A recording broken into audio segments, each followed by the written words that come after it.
Good morning. It's 4 minutes after 10, and don't take this the wrong way, but my goodness me, some mornings I'm pleased to see you. I really am. It's like you're like an anchor in a sea of madness and increasing disarray. Do you know what a kakistocracy is? My thanks to Tony for reminding me of this rather wonderful Greek word. A kakistocracy is government by the least suitable or competent citizens of a state. And it can't be the heat, because I've got air conditioning, whether you have or not. It's not for me. It's the equipment. Much more valuable than I am. It's the equipment that gets the air conditioning. They've got to keep the heat down in the studio so that the equipment doesn't heat up too much. But I look to one side of me and I've got Suella Braverman talking about immigration. I look to another side of me and I've got a parliamentary select committee talking about Philip Schofield. I look to the news and you've got Nadine Dorries, and I have to credit the inimitable Caitlin Moran with this. Nadine Dorries reaching the point of her story where she's singing, is it When He Needs Me? What's the song that Nancy sings in Oliver? I've spoilt the joke now, haven't I? But anyway, she's singing that song and everyone else is shouting, he's Bill Sykes! He's Bill Sykes! Oh, I've just done an appalling disservice to that brilliant joke. I should have at least done a brief practice before I came on it. But I've just got that sense of madness this morning of you. It's crazy. Look at the stuff that matters. We're not even talking about the stuff that matters. The Mail's already attacking the COVID inquiry because it quite correctly pointed out that if Boris Johnson hadn't created a situation in which everybody was running around like a headless chicken, pretending that a no deal, well, having to take seriously his suggestion or his threat that we might actually leave the European Union without any trade agreements in place whatsoever, the Daily Mail is so boiled by its own Brexit backwardsness that it has to now get cross with the inquiry for telling the truth on the first day about one of the reasons why the country was so ill prepared for a pandemic. That and the fact, of course, that Johnson shut down the operation that was supposed to be in charge of pandemic planning. Think about that. Right-wing newspapers attacking the COVID inquiry on day one for telling the truth about something that they were largely responsible for. Suella Braverman talking about immigration, a fortnight after Rishi Sunak said, yeah, it's great, we've delivered for the people, we've delivered for the British people, we've stopped the boats, yeah, it's great, it's gone down 20%. Got off the flipping charts again. If you are exercised by that, then you will be presumably completely confused about who you're supposed to be getting cross with. Tories insisting everything's Labour's fault. They haven't been near power for 13 years. No one's taking any responsibility for anything. And Boris Johnson running around like an incontinent Labrador, weeing and pooing all over the place and distracting our attention from the stories we should be talking about, like the fact that we had a Prime Minister who lied to the House of Commons on such an egregious scale that the Privileges Committee wanted to suspend him, we believe, for about 20 days. And now that report might be delayed because the bloke who called it a kangaroo court that couldn't be taken it seriously takes it so seriously that he sent them a letter at 11:57 on Monday night challenging some of the things that they've said about him. And Nadine Dorries is running around television studios going, he wouldn't lie to me. He wouldn't lie to me. Not me, not the Princess of Liverpool's hearts. And that inevitably, I feel bad about yesterday's show, that inevitably drew my attention yesterday. The pathetic sight of Nadine Dorries feeling sorry for herself on an industrial scale, blaming everything. It's always every time. If she doesn't understand the difference between rugby union and rugby league, then it's only bullies that are pointing it out. If she doesn't know what the customs union is, even though she's telling the country that they should definitely leave it, then it's posh boys who are responsible for her being so pig ignorant. If she doesn't know how Channel 4 is funded and people point it out, it's yet more evidence of misogynistic bullying. It's incredible. Every time she does something spectacularly stupid and someone points at it and says, well, that's spectacularly stupid, Violin Dorries comes along with a claim that it's somehow a personal vendetta or bullying. And then, of course, she routinely trolls people and libels them under the protection of parliamentary privilege. I'll say it again. On one screen, I've got a parliamentary hearing into Philip Schofield. And on another screen, I've got Suella Braverman somehow still trying to cast herself as the sworn enemy, the cackling enemy of refugees, while the numbers of people crossing the English Channel in small boats have gone off the absolute charts. What are you going to do on a day like today? What are you going to do? And then you've got the almost unbearable tragedy of what happened in Nottingham yesterday and the case and the case of little Alfie Steele, the second one, pushed, if you like, away from the front pages by the first one. It's a strange old time, isn't it? It really is. And that's why I do sometimes come on air at 3-4 minutes after 10 in the morning with a deep sense of gratitude to you for giving me a sounding board every day. It's become popular in recent months and years for you to thank me when you ring in for the service that I provide, whatever that may be. But this is one of those mornings where I just thought, I can't wait to talk to you, because I've got this sense of turmoil washing around my mind, and it's, as ever over the last 6 or 7 years, a large part of it is down to Boris Johnson and his utter inability to do anything other than feed his own avarice, his own vile appetites at every turn, his appetite for attention, his appetite for gratification, his appetite for satisfaction, whatever his appetite is. And we're still doing it, still fell into the trap, still falling into the trap. We're going to talk about something completely different this morning, and we're going to talk about something that is of profound importance. I have a colleague, I won't divulge further details for reasons of discretion, but I have a colleague who's just had to renegotiate their mortgage. That's simply because of the passage of time. The previous arrangement expired, and they will now be paying £800 a month than they were before. That's £800 a month more than they were before. The idea that you end every month with £800 clear, I'll just stick it on a horse, or I'll put it in my pension. £800, and now it's gone. It's going on paying for something that last month was costing you £800 less. They're approaching now. This is really important. This is really important. One of the great misunderstandings of the generational divide that has unfolded over the last 3 or 4 decades is property purchasing. You still get calls, well, you probably don't, I still get calls from people who honestly think that their experience of buying property in the 70s or the 60s or the 50s or the 80s, and even, of course, the 90s, bears any resemblance at all to what it's like today. So here is the single most important statistic underpinning the conversation that we're going to have. A 6% interest rate now is equivalent to about 13% in the 1980s, when we last had genuine misery for mortgage borrowers. So because we borrow so much more money to buy a house, because the cost of property has gone up much, much quicker than wages. In fact, there's some grim news about wages around from yesterday as well. Someone drawing a comparison with the Napoleonic War as the last time we had such stagnation in this field. But hey-ho, at least we took back control and got the blue passports. You're looking at a market that has been completely upside down. The amount of money you need now to buy a house means that the debt that you take out to do it far exceeds, in percentage terms and in real terms, what you would have taken out in the 1980s. So tempting though it would be, if you're not yet directly affected by this, to sit back and think 5.75%, oh, that's fine. It was double that in the 80s. It was more than double that in the 80s. I don't know what everyone's panicking about. What the panic is built upon is the knowledge that the level of debt is so much higher that a lower interest rate can cause similar carnage to people's finances. The base rate is predicted to keep rising, probably to 5.75% by the end of the year. They are taking mortgages off the market. Santander yesterday, I think, actually suspended new mortgages. So there are two cohorts of people here. There are people trying to buy a home for the first time, and then there are people who will be trying to... Is remortgage the correct phrase to use? I forgive my ignorance in this. I always think remortgage is when you try and get a bit more money off the bank by getting...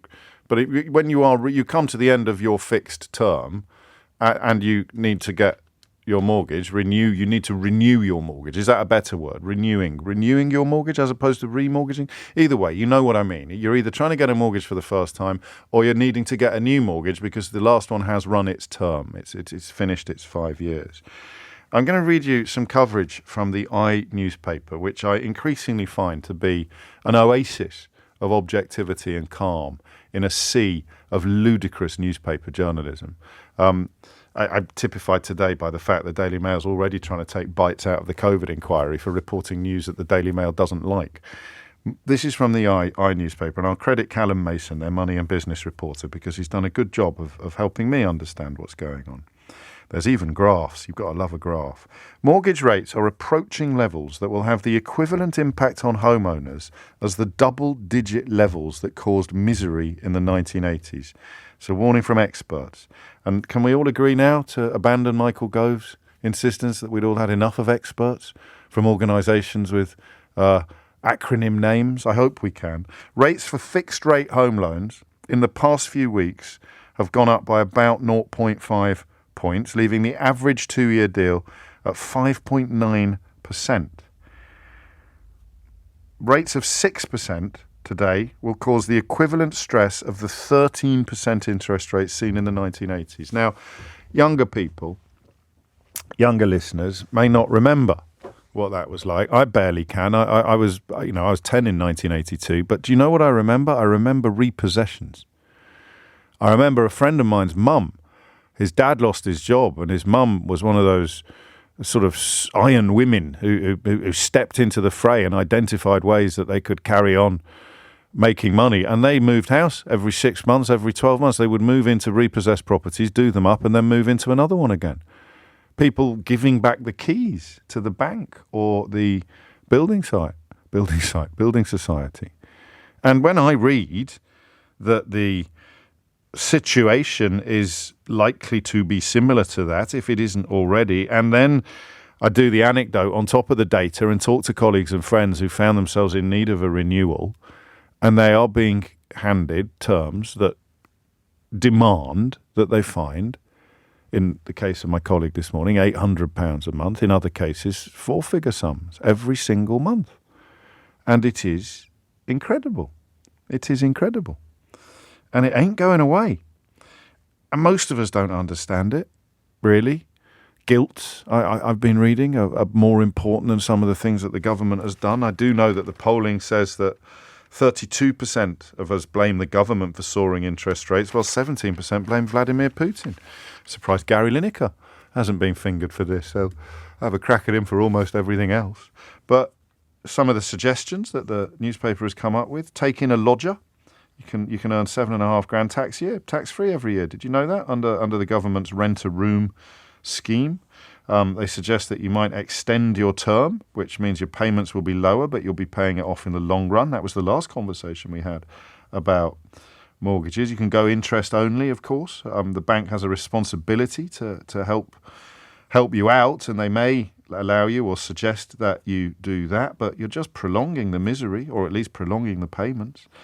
And then, of course, there are variable rate mortgages as well, which is a bit of a gamble because the base rate is likely to go up next week and beyond before it starts coming down again. So you'll be paying extra money in the short term to keep your interests open in the long term. And using the phrase long term reminds us that we don't know what the light at the end of the tunnel looks like. I know lots of people listening to this are renting or living at home. And I respect that, but it matters to you as well because your landlord's probably got a mortgage. And if the interest rate sees his or her payments go up, then your rent is probably going to go up as well. So there's really nobody untouched by this. I suppose if you're a nun and the order owns the convent, you're probably all right. I don't know. Or you've paid off your mortgage and you're living, now in 100% equity. But the massive, massive, massive majority of people listening to this now will be either directly or indirectly affected by this news. And I want canaries. I said to the producer this morning, we need to find canaries down the coal mine, and she swore. She said there are chuffing hundreds of canaries. There are thousands of canaries because everywhere you turn, even in the office upstairs, there are people doing it now, renewing their mortgages. So I'm interested in you. I'm always interested in you, but I'm particularly interested in you today. If I'm going to say like me, I always put caveats in at this point and I acknowledge that I'm fortunate at the moment financially, and we're a long way off needing to renew our mortgage, which makes you even more fortunate. But I'm perfectly capable of imagining what it would be like to be running out of money at the end of the month. I've been there. We all have almost. unless you inherited huge amounts of wealth, then there have always been times in your life where the relationship between what's coming in and what's going out has been a little bit more Mr. Micawber than you might have liked.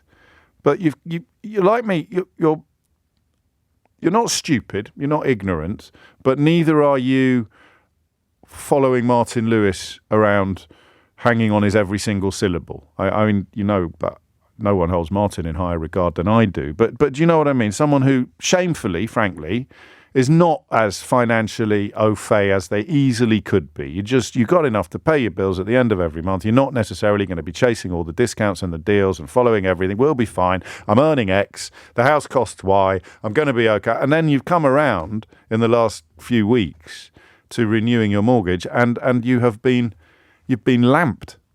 You've been absolutely chinned, and you're reeling from the reality. But I also want to hear from people who are landlords, for example, and what this is going to do to you, because then we make it relevant to renters.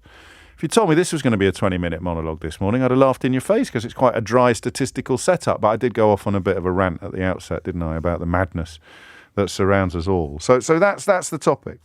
Homeowners to endure equivalent impact of 80s double-digit interest rates. What does that mean in your world? Okay? Simple question, because for those of us who aren't there yet, we need to know what it looks like from where you are.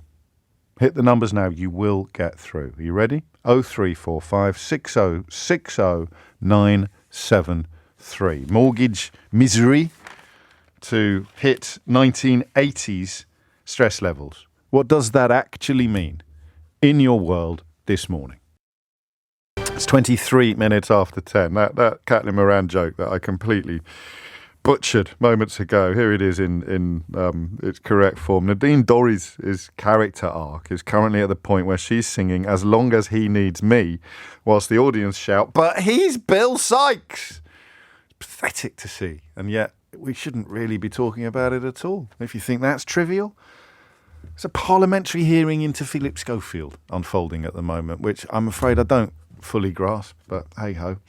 Back to mortgages. It seems rather more important, doesn't it? Daisy is in Broxbourne. Daisy, what made you pick up the phone? Hi, Hello. lovely to talk to you. Likewise. I've just gone back to work from mat leave, and that was already hard enough through the last year and paying for everything and sort of surviving. But what's happened is we've had to remortgage because of the rate. Just generally we've come up to our 2 years. We've got to change everything around. And it's got to the point now where we got the email yesterday saying that we're with the equivalent of almost £1,000, we're going to have to pay extra. Just boom. And this is the astonishing thing, Daisy, isn't it? That if it was £100 every year for 10 years, then you'd kind of get your head around it. But to come out of, not the blue exactly, but to go from 0 to 0, from 0 to 60, as it were, in 3 seconds flat, that's £1,000 a month at a time when you've already been tightening your belt in order to do the maternity leave. Yeah, and, with all the other costs, nursery and just general life, we were really lucky. We bought a house. Me and my husband lived with my parents for about 6 years. Right. To save. And then we got the house, and now actually it's looking like, we might even get to the point where we just can't afford to live here anymore, and we would have to go back home eventually because, we can't afford the £1,000. We also have to change our gas and electric. So that's going to go up. We had a really good deal, and now we're not going to have a good deal. It's really stressful, and I feel really sorry because, I know this is happening to a lot of my friends who have also been on mat leave. They've gone back to work. They've all got to remortgage. It was a privilege enough that we could have our own house. We really knew how lucky we were.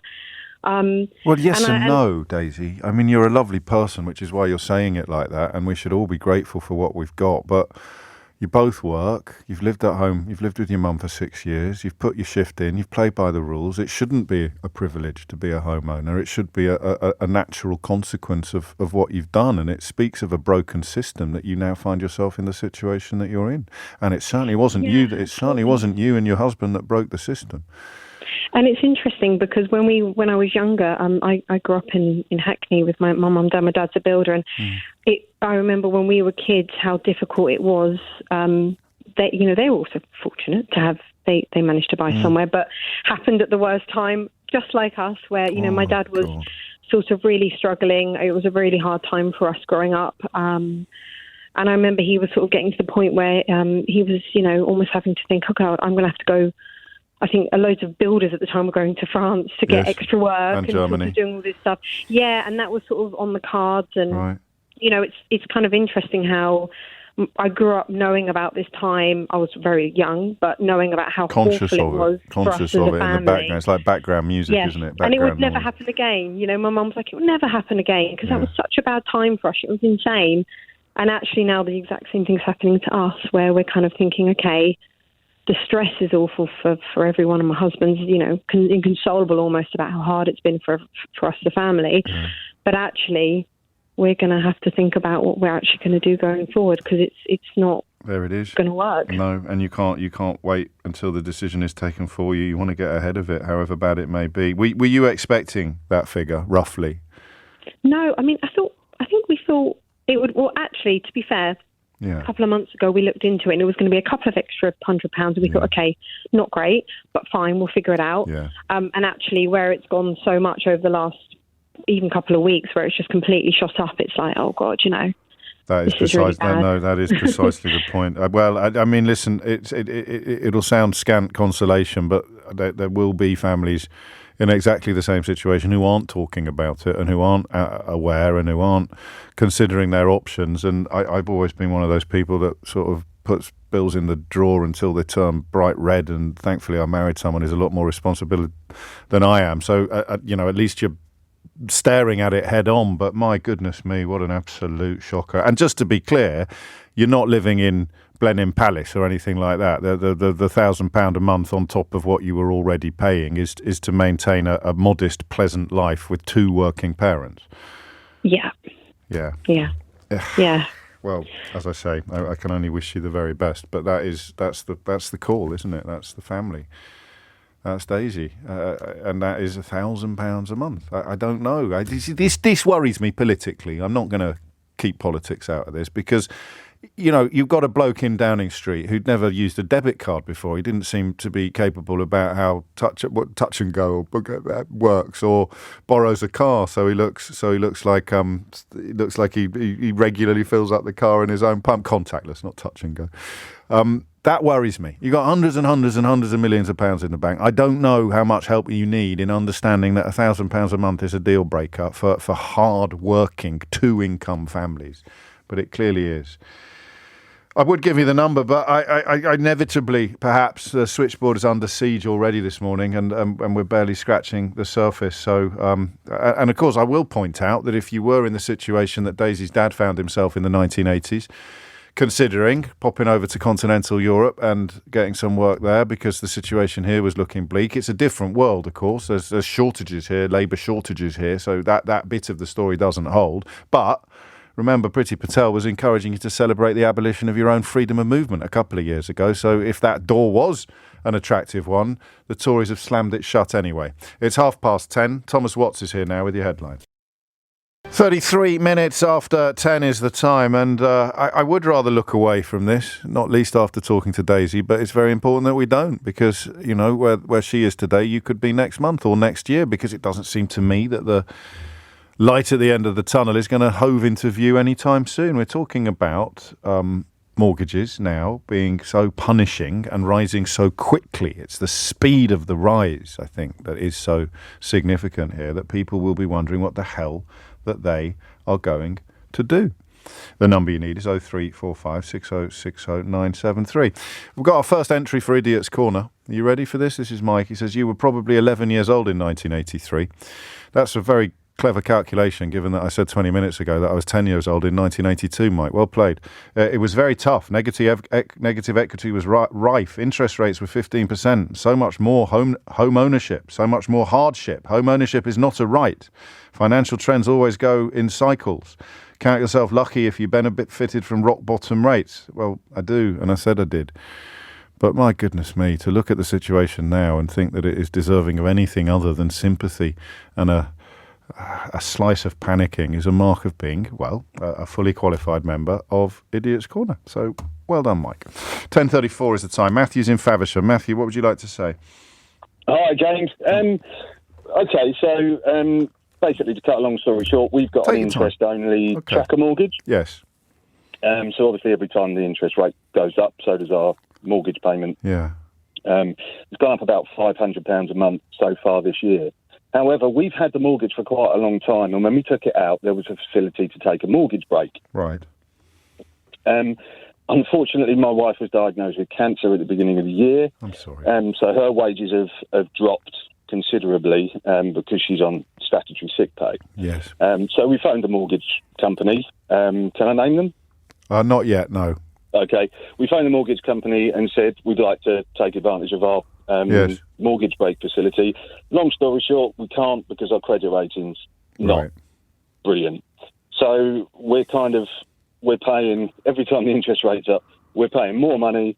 My wife's money is going down every month. We had a facility, and I can't understand why. I mean, the first thing they ask you is, are you in financial difficulty? Well, yeah, because I'm phoning you to see if I can take a break on my mortgage. Yes. But we were really shocked. We thought it was. I looked at my mortgage. It's an old mortgage, and I thought, brilliant. That solves it. It's going up. We can sit pretty for a little bit, up to a year. Just a bit of breathing space. Yeah, just a bit of breathing space. So until they come back down again, or not. I mean, ideally, you'd be putting money aside, wouldn't you, every month, even if you weren't giving it to the lender, so you had a little bit more there when it came back round again. Exactly. But it just seems like the mortgage companies are putting barriers up, and I don't know whether it's because we're going to pay them less in the long run if we take a break now with the interest rates going up. But I don't know what the reasoning was. Just to be clear, the small print would have contained that business about your credit rating, wouldn't it? They would. I mean, it would have said that any mortgage break is contingent upon credit checks.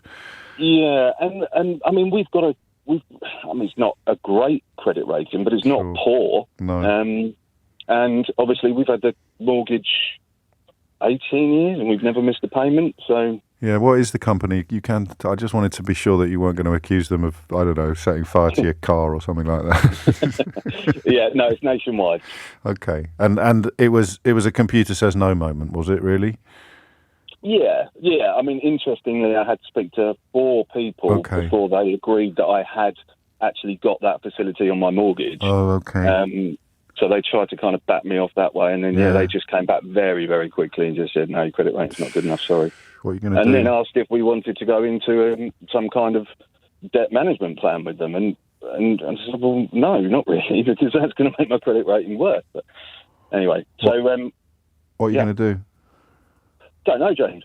It sounds like you don't. I mean, I just your voice sounds a bit shaky. Am I right? Or have you just, it could be hay fever?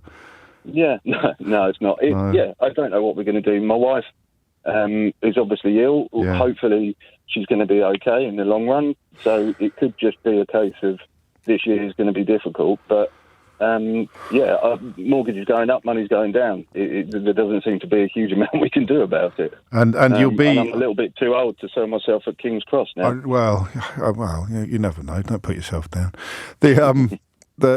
I mean, you will be in a better place than some people when things do start coming back down again, because it will impact upon what you're paying much more quickly than it would for someone on a fixed term. Of course it will. And we've always been very kind of boasting about how cheap it was, our mortgage was, when... Yeah. So, yeah, I mean, fair enough. But no, mate, because you've got your wife's poorly, and that's a bolt from the blue, isn't it? And then the speed with which they've gone up is another bolt from the blue. Listen, I can't give you advice. Even if I knew what I was talking about, I wouldn't be allowed to. There are very strict rules about that. But make sure you know exactly what is and isn't possible. I don't know that debt management, for example, does have a negative impact on your credit rating. Make sure you've got your balls in the right order on that, seriously. Because it's, I mean, you've got to try to do something, Matthew. Yeah, and we'll get there. We've got to focus on. Of course you will. Of course you will, and you've got each other. But I'm so sorry for what you're going through. I really am. And it is, as I said to Daisy, it doesn't fit the rules, does it? It doesn't. It's you've done nothing wrong. You've been unlucky. Exactly. Your wife's been unluckier. Hopefully, her recovery will be swift and complete. But it's not as if this was never in the script. No, exactly, and no one knew it was going to happen. My point was that we're hearing a lot of adverts and seeing posters everywhere saying, if you're in trouble, contact your mortgage company, and we actually had almost like a golden ticket. Yeah. And they said, no, sorry. So well, I'm sorry to hear that, and I'm sure some people have had positive experiences when they've responded to those invitations or those adverts, but it's not going to mitigate your experience at all. Take care, mate. Seriously, 10:40 is the time. You're listening to James O'Brien on LBC, where 2 calls in. I'm not going to be rattling through the calls today. It'd be disrespectful to people who are clearly on a bit of a knife edge, and the reason for that is that the speed with which this has settled, and it's not over yet, is so quick. I can't remember the 80s, obviously. I was only 11 in 1983. So I can't remember whether it came like this, it came in like a wrecking ball, or whether it was a more incremental increase. I've got a sense it was a more incremental increase, but of course, once you're at the peak of it, it's just as terrible as it is if it happens quickly. It's just that first impact, which is what we're hearing about. Vinny's in Tower Hamlets. Vinny, what do you want to say? Morning, James. Hello, sympathies to your last caller as well. And you said at the start of the programme that you needed us today. Well, you've been there for us in the past over the last few years, so we're here for you today as well. Well, no, I mean, I was only saying that because of the turmoil, news turmoil. I'm not in any form of emotional. I don't think I am. I'll get Keith to check during the break, but thank you. I appreciate that. Go on. What's the mortgage angle? Yeah, no, thanks very much. So I'm a landlord, and I bought a property a couple of years ago. I'm buying another property, or that's going through at the moment, which is exactly the same price as the previous property I bought a couple of years ago. Right. And the mortgage offer I've been offered is about 4 times more than I paid on the original property a couple of years ago.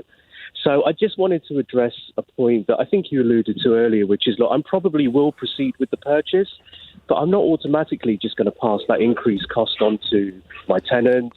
Obviously, at some point, rents will have to go up, but I just wanted to make tenants aware that, not all landlords are total gits. We're just going to do it. I personally am going to do it step by step. Well, you're playing a long game, which is if all landlords played a long game, then things would be a lot calmer and a lot easier. I mean, the current interest debacle notwithstanding, I do appreciate that. But so you'll lose money, will you, for a while? No, well, I won't make... look, I'm not going to pull out my small violin, as you say, James, and talk about the tax changes that have hit landlords. You can if you want. No, it's okay. It's okay. I think that's a well-trodden path. It's okay. Yeah, they have hurt landlords, but I will say that I will certainly not be making as much as I used to, and I just don't want people to think that automatically we're just going to push all the pain onto tenants and we're not going to suck any up ourselves. We will do. I'm also a tenant. I know what it's like to be on that side too, and so I just want to make people aware that we're all in this together. And, we're just going to take things... I personally going to take things slowly. Good. No, I'd say it's a helpful reminder. We're pretty careful on here not to typify all landlords as being rackmans or terrible chiselers. But you're right. And I mean, economically, it wouldn't be possible to smash rents up as quickly as mortgage payments are going up. And landlords, like any other mortgage holder, are going to be coming to the end of terms, which is the point at which they need to renew their mortgage. It's weird that. Because if you're renting a place out and your payment goes up by £1,000 a month, like Daisy's, what are you going to do? I don't think you can turn around to a tenant and say that's going... It's already at the market rate. You simply can't turn around to a tenant and say, well, we're putting your rent up by £1,000 a month, because the tenant will go. Oh, man, this is... The numbers are the bit you can't quite pin down. Because I've said to you before, and it sounds a bit stupid, but I do think it's pertinent. If we were all on... If everyone's mortgage started and finished at the same time, this would be revolution on the streets territory. If every single person was looking at a several hundred or several £1,000 increase bang overnight in their mortgage, then there'd be a very different flavour. But because it's split into cohorts, because every day different people's mortgages are coming to an end, it's not on the same day, it just creates a spread, for want of a better word, a diffusion even. And that's why these conversations are so tricky, because you get reminded of what it's like to be right at the peak of the pyramid, right at the eye of the needle, right in it. But all of us are related to it, because all of us, whether we're renting from someone who's got to pay a mortgage like Vinny, or whether we are paying our own mortgage like me and Daisy and Matthew, or whether it's coming up yesterday or it's coming up 2 years down the line, it's incredible. And what I do find remarkable, And I will go back to this, actually. What I do find remarkable is that the government seem to be saying next to nothing about it. Is it one of his pledges? It must be one of his pledges. The interest rates must be one of his pledges. And do you know, when he made the pledge, I thought it was inevitable. I mean, inflation was inevitable. That looked like gravity. But I look at my television this morning and Parliament is having a hearing into the Philip Schofield affair and letting Suella Braverman bang on about refugees again. When people who are playing the game, playing by the rules, going to work, doing everything right, are facing financial Armageddon through no fault of their own. What are politicians for? There's a question for the ages. 10:49 is the time. Back to mortgages shortly. Just some bad news from the House of Lords last night, where Labour abstained on that fatal motion that Jenny Jones had brought. We spoke to Jenny Jones last week on the programme about her attempts to stop the government from essentially ignoring precedent in a way and signing off protest restrictions that she has no real powers to create. The Lord sent it back and the Home Secretary has overruled this, if you like, the House of Lords. I don't think it's ever happened before. The politics of it are a little bit more complicated than the principle, but certainly on the point of principle, I think Labour have let us all down on that. It prevents them from being accused of stopping the bill or siding with the protesters or any of the rhetoric that would be deployed in the toing and froing in the House of Commons. But it's another day when you just have to remember the Ming vase that they're carrying across the ice rink and the increasing faith that people have in the notion that if they get to the other side with the Ming vase, then they will do the things that they're not currently doing. I just want to make you a little promise that if they don't, I will be at the front of the queue of people calling them out for it, because as Jenny Jones has articulated rather powerfully both in the House of Lords and on Twitter, this is a bad moment. This is a pretty grim moment. Slither of good news: Liberty, human rights organisation, are taking legal action. They've started legal action against the Home Secretary over this action that they describe as undemocratic, unconstitutional and unacceptable. She's essentially changing the law to change the definition of serious disruption to more than minor, which gives police almost unlimited powers to shut down almost any form of protest, however peaceful it may be. And you remember that they already have pretty strong powers in this field. The change has already been rejected by Parliament when the government tried to insert it into the Public Order Act, which makes a mockery of parliamentary democracy. That exists to make sure a government just can't do whatever it wants. So the Liberty position is that trying to change the law in this way by the back door is unlawful because it violates the constitutional principle of the separation of powers, which is why it's so depressing that we're all talking about Nadine Dorries rather than about Boris Johnson's debasing of parliamentary democracy. Hopefully the story will change when the report from the Privileges Committee is actually published, but he is doing what he always does and trivialising the important. It is very important that a Home Secretary is trying to undermine parliamentary democracy. It is inexpressibly important that a Prime Minister lied repeatedly and knowingly to the House of Commons, which is almost certainly the conclusion that the Privileges Committee will draw. But instead, everyone's laughing at Nadine Dorries instead of focusing upon the seriousness of the situation. 'Twas ever thus. We never, ever, ever learn. Farage is back on the telly every 20 minutes. We never, ever, ever learn.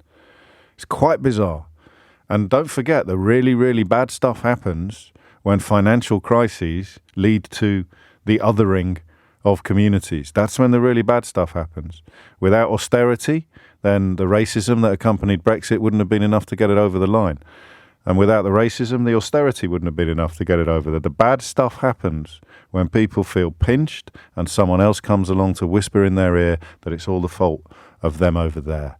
And the word of the week is, of course, migrant in that context. No one ever talks about the former Prime Minister and migrant Boris Johnson, do they? I don't know whether you've noticed this. I never heard when Nadeem Zahawi was getting, quite rightly, castigated for his tax affairs. No one ever said the migrant Nadeem Zahawi and his tax. I don't know why that is. No one ever sort of picks up on that. No one ever talks about Donald Trump's migrant wife or migrant parents. It's funny how that word is used in very specific and selective ways, isn't it? You never hear it deployed in the context I've just suggested. And I think that's quite pertinent. Keep an eye on it. 10:53 is the time. Back to mortgages. Himanshu is in Harrow. Himanshu, what would you like to say? Morning, James. So I'm a mortgage broker, and the area which we're seeing people really suffering is that those coming off fixed rates in the next few months. Yeah. So people are coming off, say, 1.5%, 2%, going into 5.5% interest rate. You don't need to be Carol Vorderman to know how bad that is, do you? It's really bad. So what the main thing we would say as mortgage brokers is, for anybody who's coming off a fixed rate, speak to a mortgage broker 6 months before. Now, the reason why is you can book a new deal 6 months before your existing offer finishes. Right. So let's just say you've got a deal finishing in December. You book a new deal now, say at 4.5%, and that will kick in when your existing deal finishes. If you wait until, say, October, November, rates may be higher, 6.5%, so you've lost out. So the key thing is for everybody, I know it's painful, we feel that, there's some certain things we can do to minimise the payments, but the key thing is speak to a broker 6 months before. Right. Obviously, I just have to apply a sprinkling of salt to that by saying, of course, a broker would say speak to a broker. I understand that, or speak to your lender. But the downside is with all these things that you're tied in earlier in advance of rates potentially coming down. So, there are swings and roundabouts to both sides of this coin, aren't there? If rates come down, James, let's just say they've booked at 4.5% and 2 months down the line, the lender reduces the rate. We just say, actually, we don't want this, we want the lower rate. So they can even opt to go down as well. So they're not kind of tied in that sense. Okay, so it's there, but it's not committed to then? Yeah. So it is, definitely. So that's good advice. And it's always worth speaking to people and having your eyes wide open. And people who are doing it every day like you are obviously going to be in a better position to tell people what the score is than those of us who only really start paying attention when it's time to think about renewing. You're at the beginning of the process, but you're also dealing with people who are coming to you saying, I need a new mortgage, expecting to be paying a few £100 a month more. And then you have the unpleasant task of telling them that actually it's going to be £1,000. Yeah, so anything, I had a customer last week, he's just changing his new deal now. He's gone to a 2-year fix. His payments are about £800 more than what they were. From what to what? Can you remember? From what to what? It was about 2,000 to about 2,800. It was a fairly big mortgage. Well, it's almost 50% then, isn't it? Yeah. In terms of his situation, they're both earning, good money. So it's not like they can go out and earn more. So what they're doing is just making cutbacks on, leisurely social activities, things like that. Because do they prioritise paying the mortgage or do they prioritise going out? Yeah, and that's even a luxury situation to be in, because for some people there won't be any more savings they can make. I hesitate to ask this question, but it's your business, so I will. Are we looking at repossessions soon, or are we already hearing stories of repossessions of people giving back the keys? I mean, from a mortgage broker point of view, we don't really get involved in that, but I can see it, James. I can see it in certain situations. But initially, you'd try to sell, wouldn't you? You'd try to move downgrade. Our first caller today talking about moving back in with her parents. I don't know. Maybe someone else can help with the question of when that. I suppose it's when you're in negative equity, isn't it? So you oh boys, and I hope that doesn't happen to anybody. I really do. Thank you, mate. Good luck. 10:57 is the time. Chris is in Wrexham. Chris, what would you like to say? Hi, James. The thing that bothers me, so I'm kind of one of these people that you talked about before. I used to work for a price comparison site, so I'm not stupid when it comes to finances and things like that. Yes. But, also at the same time, I focus on my finances when it comes time to deal with them, and then I forget about them. I've got a life and a job and things like that. So, but also, we've been homeowners for about 10 years. We've only ever known 1.5%, 2%, right? So when the mortgage, and we use a broker, we did all these things. So when a broker says to you, there's some really good deals on the market, turns out what they meant was this is broadly financially impossible to continue with. So, and we do our research, and we've listened to our parents' generation say, don't overstretch, do all these things. How can you get ready for, your mortgage, you might go up 500 quid, 600 quid, and we live in North Wales where things are a lot cheaper. How can you begin to do all these things that we were told, to make sure that you do by your parents when I don't know. And I think the point you make obliquely is, I think you're younger than me by the sounds of it, Chris, but these days everybody is. Somehow when I was growing up, if the bank would lend it to you in the first place, then you must be good for it. Exactly, yeah. That changed when I was in my 20s or my teens. That these 110% mortgages, which is what we got 23 years ago. You got money on top of it. You didn't have any equity at all. You didn't have any capital, any deposit whatsoever. So it changed into, and that's what caused the 2008 financial crisis, of course, is loads of people being lent money that they were never really going to be able to realistically repay. It doesn't feel as bad or as mad as that at the moment. But the point you make about how can you need a PhD almost, or you need Martin Lewis in your pocket to navigate your way through this stuff. That's it, right? So I'm 36, and I say we did all our research when we bought, and we used a Help to Buy scheme and all that stuff.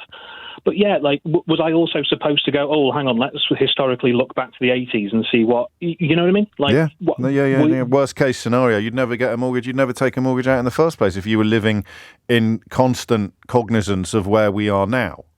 You'd think, I'll wait a bit. Well, why would you wait? It's crikey. Yeah, you're right. I don't know what people can do. I know what Martin would say. He said we should be teaching stuff in school that we're not currently teaching. So a lot of this is...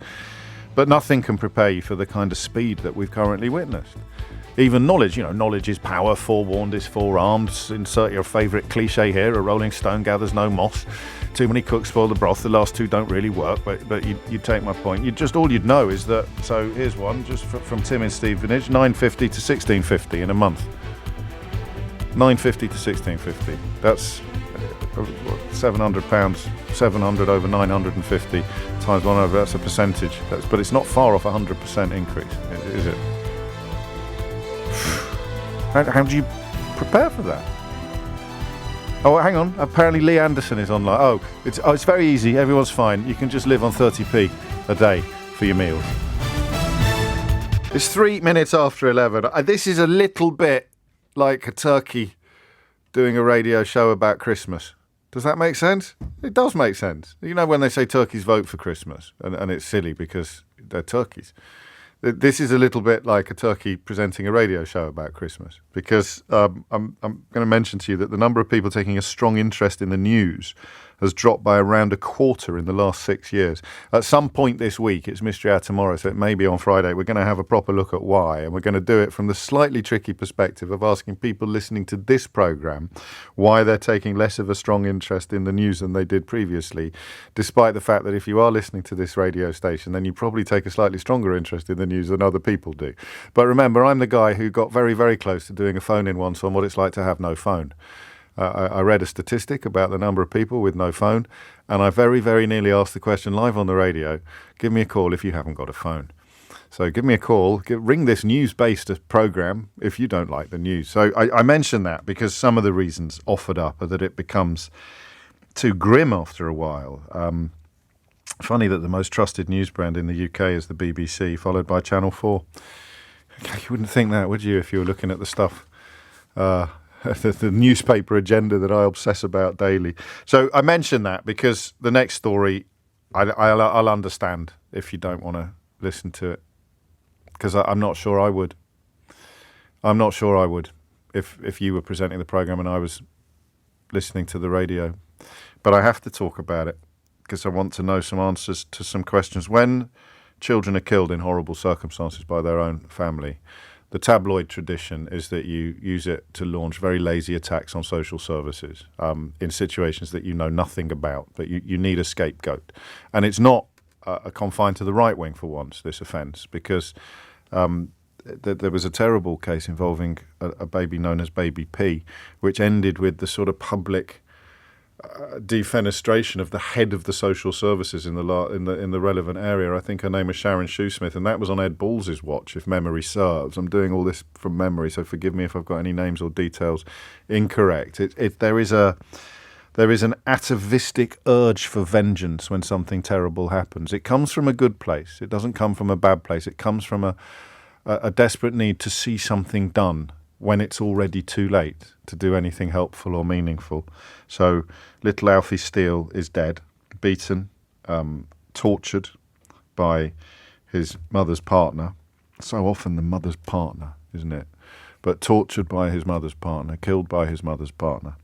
And the invitation from the usual sources will be to get furious with underpaid, under-resourced, overworked, horribly harried social workers who are often denied access unless they were mind readers and magicians. Tragedies like this are always going to happen, and the likelihood of it happening during the coronavirus lockdown, of course, is even higher than it would be in normal times. So it's a bit like, you don't get the reports ever. You never read about the thousands and thousands and thousands of children whose lives are improved, the thousands and thousands and thousands of families whose lives are improved by social workers, by social services. When the unthinkable happens, the target is lazily painted upon the back of social workers, and the invitation to start throwing abuse at them is issued almost before the ink on the verdict is dry. So we won't be doing that here. You won't be surprised to learn, because the people I found myself thinking about first were not the social workers, actually. It was the neighbours of the boy, Alfie. The neighbours of the boy, Alfie, who did what we would hopefully all do in those situations, but to no avail. This is pretty harrowing, all right? This is pretty harrowing. I'm going to play you some of the 999 calls that were made by neighbours of Carla Scott, whose partner Dirk Howell was not supposed to be staying in the house. That was one of the situations that the social services had put in place. But again, unless they were mind readers or magicians, they'd have no real way of enforcing or ensuring that was in being observed. You have good people witnessing awful things and not knowing what to do. And that's what we're going to talk about. What's it like being a neighbour? What's it like knowing? The stories that come around, thankfully, irregularly, not often. You always remember them. But they always involve, what's the word I want? I don't want to say bystanders, because bystanders is a neutral position, isn't it? I remember it was a terrible case of a little boy who was taking food out of the bins in his school, and the teachers had tried to help, and that ended tragically as well. What can you actually do in these sort of situations? So I'm warning you now, this is grim, all right? This is the neighbours doing the right thing, and yet the lad is dead. Have a listen to this, but I'm warning you now. It's not easy listening. Police emergency. Hello, it sounds like my neighbours are doing something bad to their kid in the bath, like they're really hurting them. Right, so do you know what their names are? The woman's called Carla, and the guy is called Dean. Okay, so how long has this been going on for today? I've just heard some noise over the last 15 minutes, and I heard lots of banging, and it sounded like someone splashing around in a bathtub, went into the toilet, and it sounds like you can hear this guy, he's being hit and held under the water or something, and like loads of splashing around. It's concerning, because I know they've got social services involvement as well, and the police have been before a few times. They had him in the garden, disciplining him. He's standing like a statue. Oh, okay. The man, whoever the man is, it was like having a verbal go at him. I don't know, we couldn't hear what he was saying, but he was obviously giving him a real good shelling down. Police emergency. Hello there. I'm a bit concerned about my neighbours. I'm hearing some really worrying noises from next door. I don't know what's going on, but it doesn't sound particularly. They might be getting abused or something. I don't know what's going on, but it's pretty horrible. 10 minutes after 11 is the time. I mean, it's the word I want. I mean, it's good to learn that there are concerned neighbours around. It's good to learn that those people and others didn't look the other way. But it's absolutely heartbreaking to learn that these warnings were to no avail. And don't think for a minute that when I talk about not using this as an opportunity to just attack social services willy-nilly without knowing all the facts or having all the evidence, if there is an inquiry, if there is an investigation, and it turns out that individual social workers have been remiss in their duties, then they should be held to account in the public space. That goes with the territory. But right now, I'm thinking about those neighbours. Obviously, first and foremost, I'm thinking about Alfie Steele, but I'm thinking about those neighbours. What can you do? when you live next door to horror? Or if it's going on in your own family, what can you do? Because you ring up, you report it, you know what would happen. They turn up. The boy's not going to say anything. The boy's probably terrified. So even if someone turns up and says, we've received reports that that the lad was locked out last night. The other tapes I can't play you. The quality of sound isn't good enough to work on the radio, but that you can hear him screaming. You can hear him begging to be let in. It's just a sort of variety of cruel and unusual punishments, including apparently being held under the water in the bath, which is what ultimately killed him, being locked out, being forced to stand. He was seen by another neighbour mopping up at 4:30 in the morning. Police received that report about the thrashing in the bath. But, you know, I don't know, and this is why you'd need to have an inquiry, but you turn up and you're told a pack of lies. That's what happened with Baby P. That's what I mean about if you're not a mind reader or a magician, what can you do? Daniel Pelka was the name of the lad who was identified by teachers as a victim of abuse because he was starving. He was so hungry he was picking other kids' cast-offs out of the bin. So I'd like to speak to social workers as well, actually, about what happens in these sort of situations, because I fully understand how exciting it is to be issued with an invitation just to start attacking them. But the likelihood of anybody being in that line of work to do bad things or to be lazy is pretty slim. It's not a career path you'd choose if you weren't possessed of some sort of public spirit or vocational commitment or care for children. So the heartbreak and the horror you must feel when these things happen is presumably off the charts as well. But it just struck me that even after all these years, there are still some subjects that I know very, very little about. I mentioned that Reuters story at the outset because I don't do these as often as I used to do. I find it, I'm not going to lie to you, I thought as my kids got older I'd find these stories easier to report. It turns out the opposite is true.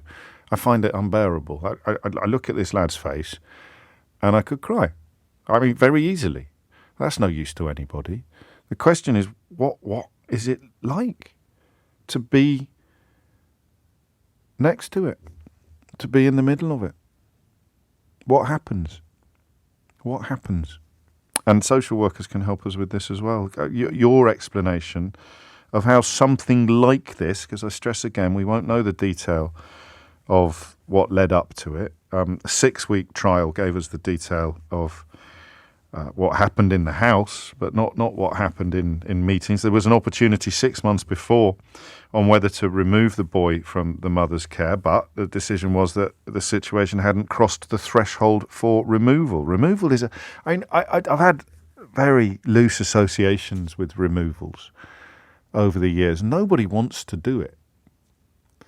The thing about Alfie is if you'd asked him if he wanted to be taken away from his mum, he would have said no. This is why these situations, it boils my blood when they're handled in a really lazy and obnoxious way, because they're so complicated and they're so difficult. Listen, if you're listening to this now and you're thinking, why don't they just take the kid away?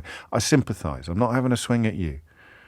Of course that's a natural reaction to this sort of story, but you'd be taking the kid away, you'd be taking the baby away, you'd be taking the little boy away using physical force. Or you'd be coming into the school before he went home and spiriting him away so that the parents couldn't object or resist. You'd be using physical force to take a child from the only parent he's ever known, albeit that the home life is unbearable and torturous. These are the facts of the matter, and the thing about tabloid treatments of stories is the first thing that dies, the first things that are ignored are the facts. So you could have sat him down and asked him all sorts of questions. But the likelihood is, I don't know for sure, but I do know that in 90% of cases, you ask a child whether they want to be taken away from the only home they've ever known, and they will say no. So what can you do if you're on the outside of this sort of abuse? What happens if you try to do the right thing? In this case, those neighbours are probably beating themselves up on an epic scale when in fact they did everything that they reasonably could have done. I'm going to open up the phone lines now, okay? I'm with you, Graham, on this. He says, I hear these stories. I used to feel anger and rage, and these days I just feel like crying. Why is that? I think, Graham, if you're like me, it's because you've come to a slightly better understanding of what's going on.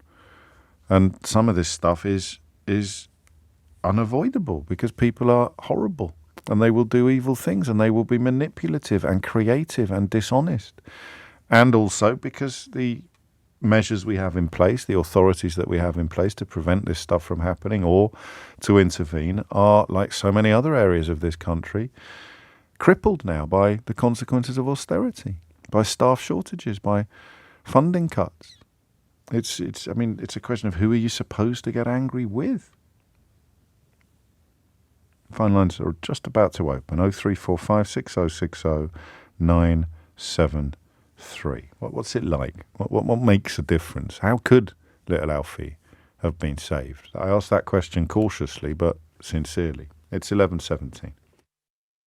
It's 20 minutes after 11. It is an absolutely unbearable story, but bear it we must. Emma makes an excellent point, actually, with knitting together the personal reaction to the tragedy of Alfie Steele and also the way that the media and the broader public sometimes process these matters when they say, knowing what they know now, does anyone really think that they wouldn't do, they being the social workers, wouldn't do what I want to do, which is to wade in there and drag the little boy to safety with your bare hands. You just can't, though. So, imagine if it was on your watch that this happened. You're going to be feeling considerably worse than we are, merely contemplating and observing. So the callers are going to be triggering, obviously. I give you a warning about that. Again, if you're a victim of lazy tabloid journalism, then what the word trigger means is that some people have had terrible experiences in their lives and they will be reminded of those terrible experiences by certain types of conversations or even certain types of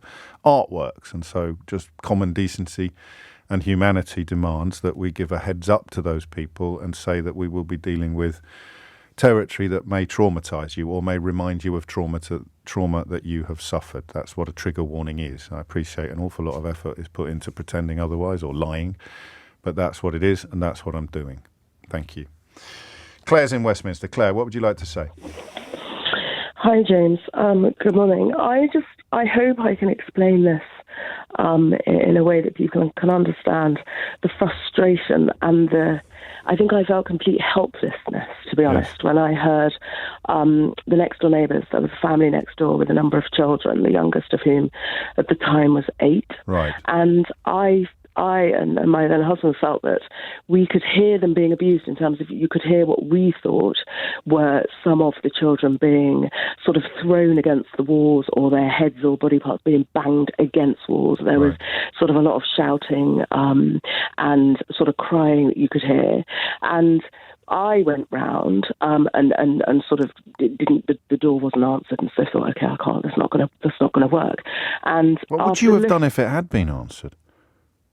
I was determined to confront the mother, right? Because I was angry. Yes. I was incredibly angry, yes. And although I didn't have proof, clearly I can't see through the wall. I didn't have proof that she was abusing them or some other adult in the house was abusing them.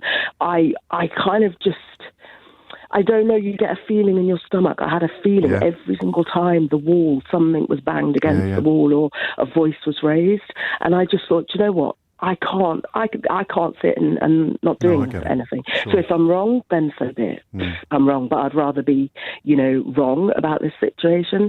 And in the end, I called the NSPCC. This is actually going back a few years, but I called the NSPCC first to get advice.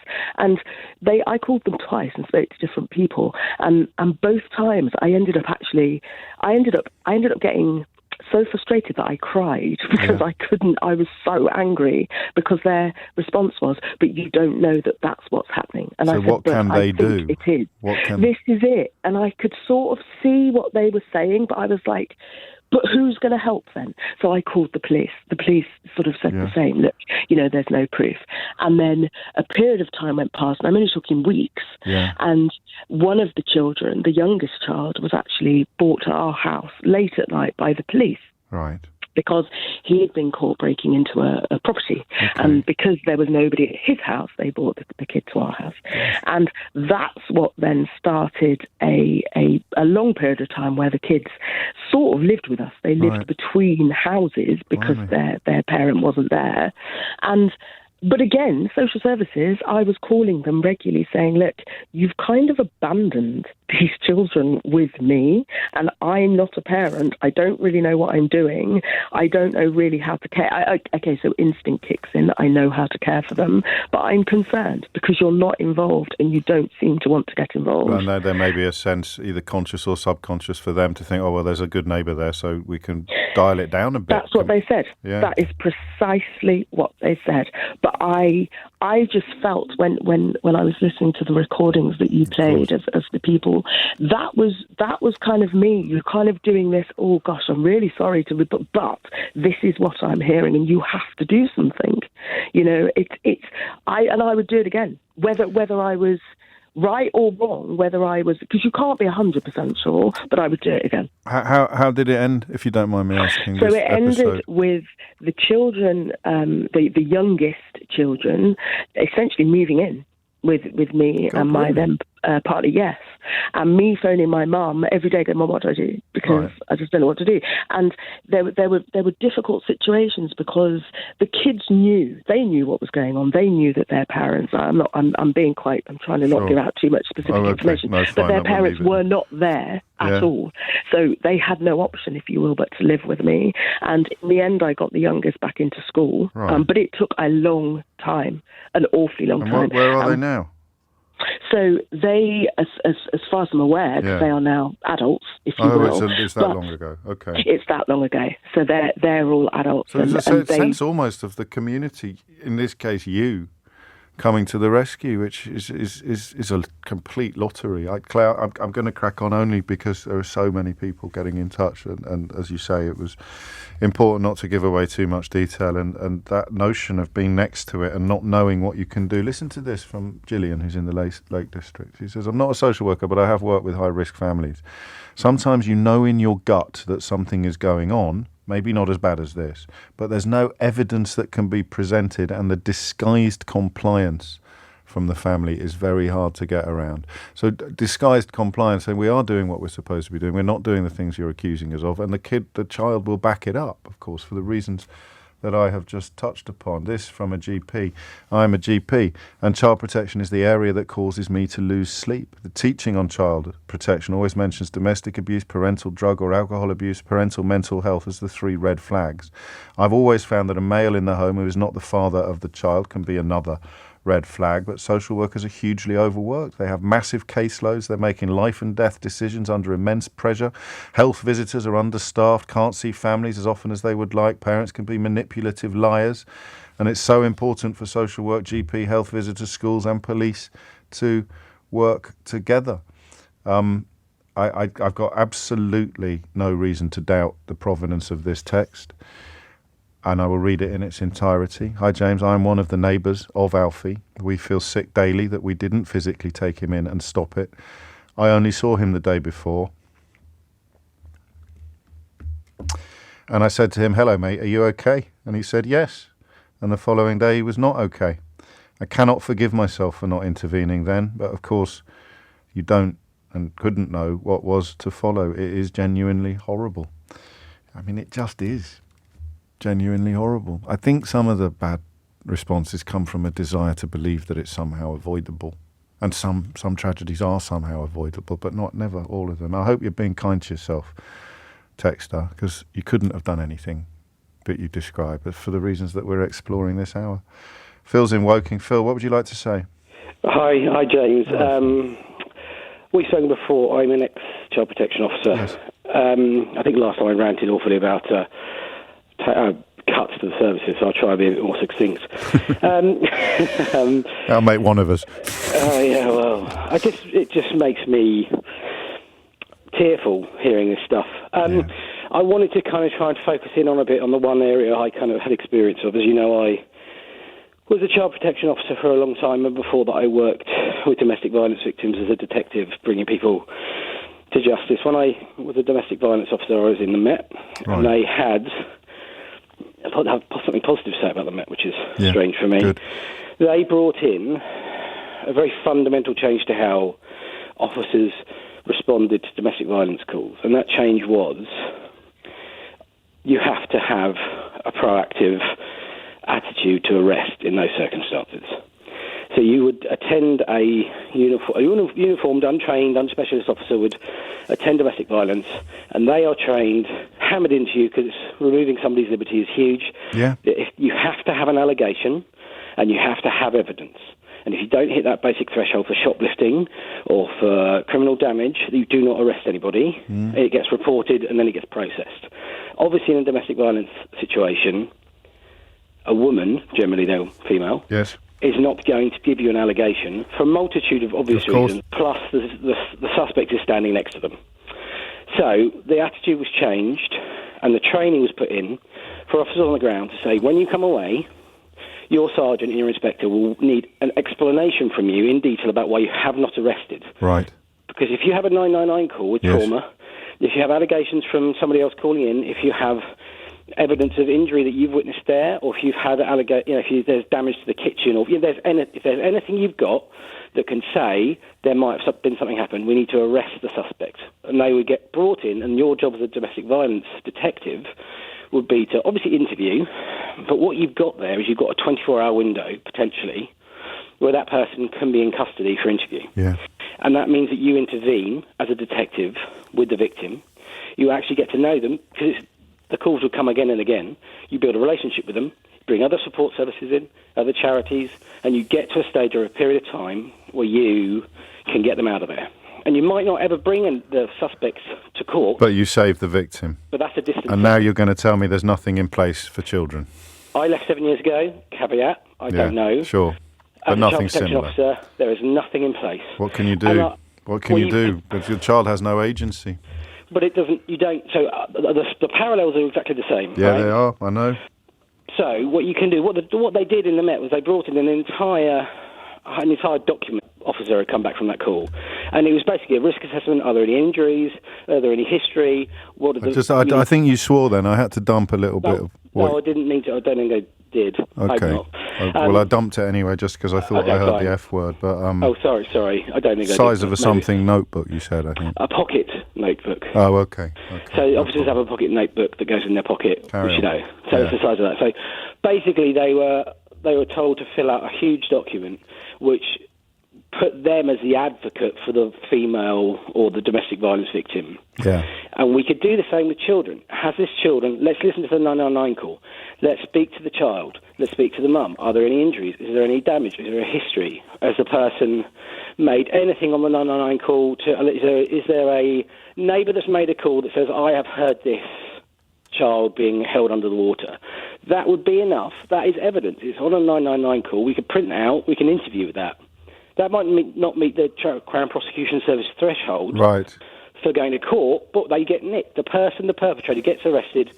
It gives the window. There's always an on-call social worker, normally very senior.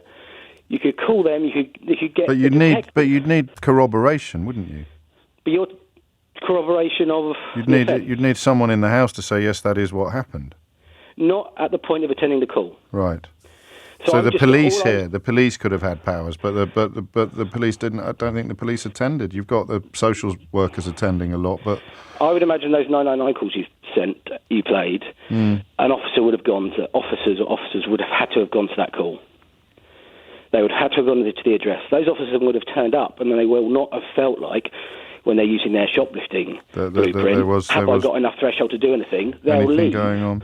I mean, would you though? Would you turn up if? I mean, crikey, we know they don't turn up for much these days because they haven't got the bodies. But you know, a neighbour says there's a child locked out of the house crying. I don't think the police would turn up for that, would they?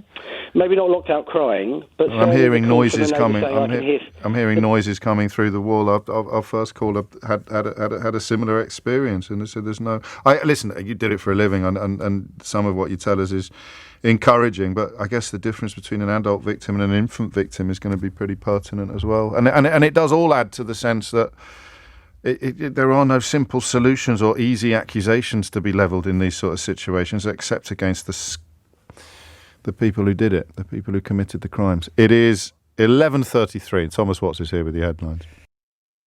37 minutes after 11 is the time. Hi, James. I'm a safeguarding and prevent manager in education. Part of my role is to make referrals and then to keep making a nuisance of myself with services to ensure that they are listening and acting accordingly.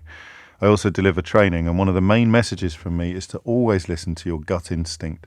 My staff know that however small an issue may seem, they have to report it, and they do. I'm confident that they're vigilant, but still have occasional sleepless nights where I worry that we have missed something. Educational institutions are key in safeguarding. The issue education has is that often people in my role are allocated it as an add-on to their teaching or leadership role, and so things can be missed. Thankfully, this is not the case for me. So it's just one of those stories that is heartbreaking from every single angle. I know the part of the country it happened in as well, which always adds somehow to the sense of resonance. The station that the man who killed Alfie was trying to escape by jumping on a train is a station I've passed through many times. I just mentioned that for the same reason I mentioned the other day when you hear the news and it references your hometown or something like that. People from Nottingham yesterday, even if they hadn't lived there for 10, 20 years, are going to have felt a weird response to that story that those of us who haven't lived in Nottingham are not going to have felt. John's in Islington. John, what would you like to say? Morning, James. Shaking voice a little bit. I'm sorry. I wanted to call in. Take your time. Thank you. I wanted to call in about what you were saying about so it's not always the social worker's fault. Sure. In my case, we had a social worker when my children were being hurt by, surprise, the boyfriend of their mother. Right. The original social worker that we had was useless, and she lost her job over it. Good. Yeah, absolutely. When court proceedings came and she was asked to attend, she'd show up. No one could find her. She would be called when things were happening, which a lot of the stuff that you said with my kids, it wasn't the bath, it was the shower sprayed in their face until they couldn't breathe. But they were being hurt and they were being starved. They were all malnourished and they had to have high-fat diets when they came to live with me, which they are now. This story ends well. Good. How did you find out, John? Well, it was going on for a lot longer than I knew. Eventually, my eldest told me about it, and I kind of, I still feel so bad. I kind of didn't believe him. Right. Because it's such a surreal thing to happen. You never think it's going to happen to you. And it didn't happen to me. It happened to them. Yeah. But you never do. It did happen to you. I mean, the events happened to you. The abuse didn't, but it did happen to you. You got to process that. Mm-hmm. But obviously you then become on high alert and start listening to every little thing. And once I started questioning it, she stopped me seeing them. So that's when I put in... Oh, yeah, absolutely, yeah. I put in private proceedings. Oh no, she was found in court to know it was going on, and allowed it to happen. Yeah, that was what her findings were. Mm-hmm. And when I put in private proceedings, obviously the social services were a little bit so someone else got on the case to investigate, and James, she saved my children's lives. Wow, she absolutely did. She went through the folder. She had a look at everything. She was at my house every day for several weeks. She got me seeing my kids again, and then court proceedings went on for about a year. The children stayed with a relative of mine for that amount of time because they were putting ridiculous accusations against me, right? Which were immediately found to be nonsense. Your ex was, and her partner, right? Yes. Yeah. But obviously they can't. No, but that's helpful, mate. That's helpful for people listening, because it wouldn't cross their mind that you could get caught up in that kind of scenario where the people who are doing the evil things are accusing the person trying to rescue the children of doing evil things. And the authorities have just been establishing with every other call that you've got to look into it. You can't say, "Oh no, don't look into that one," but look into that. Oh God, I hadn't even thought of that. I was accused of coaching them. Of course. Yes, you would be. And then, in court, teachers came to talk on their behalf, and children, what are they called, safeguarding, came to talk on their behalf. Everyone outside of that first social worker was incredible. But she did cause it to go on for a lot longer. Every time I would call the police and say, my children have said this, I never called 999. It was always the standard because it wasn't ongoing. I would say, my boy has just told me that his mum's partner has punched him in the face. Right. My boy has just told me that he's not been fed all week. And my boy has just told me he was locked in the garden naked. And the police would call social services after they found out that social services were already involved, yeah. And the social worker would say, he's just a jealous ex, don't worry about it. And then the police, I guess, just took that as gospel, and that's as far as it ever went. So, and if it wasn't for the replacement social worker, who knows what would have happened?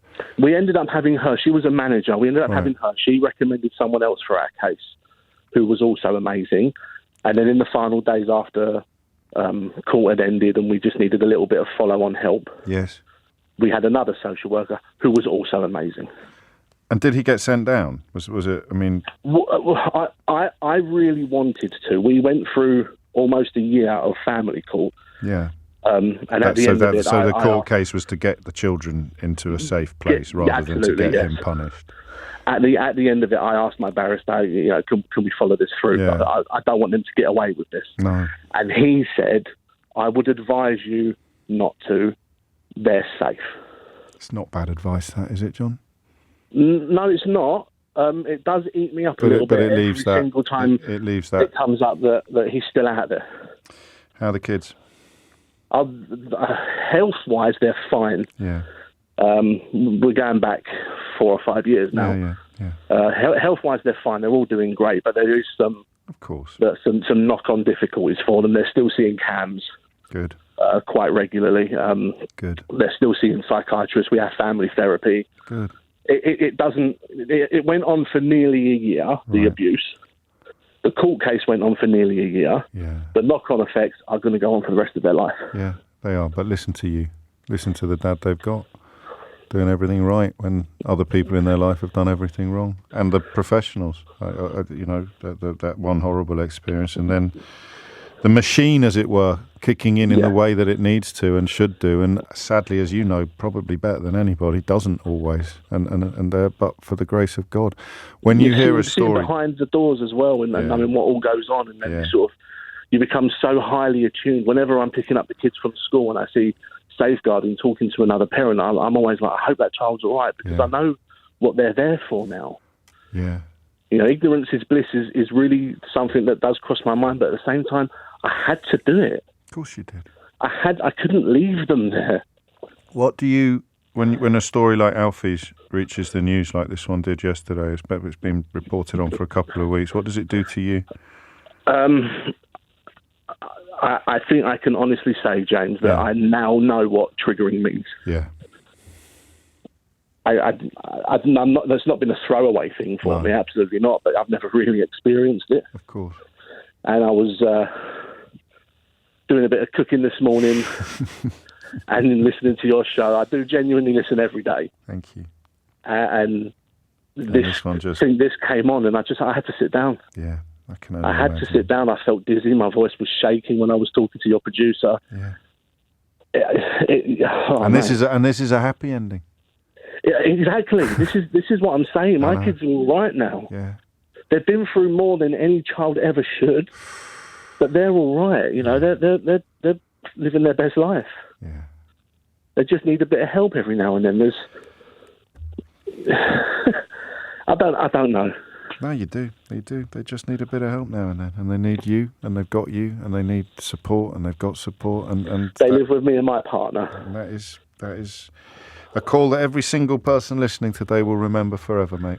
Seriously. Thank you. No, you take care. What were you cooking? It's funny you should focus on that. I was out here making a vegetable frittata. Oh, delicious. You look after yourself, mate. We'll see if they enjoy it for their dinner when they get home. Exactly, they will. Exactly, they will. Take care. Seriously. Thank you, James. Thank you. 11:46 is the time. You're listening to James O'Brien on LBC. Just listen to this. Coming off the back of that, listen to this. I'm not going to say any names here because I don't want to identify you, even though you've put your name on it. Hi, James. This subject is just too hard to listen to. I have neighbours who shout and scream at their kids. The father, who is not supposed to be at the home, is staying there now. I just don't want to be sorry that I never did anything.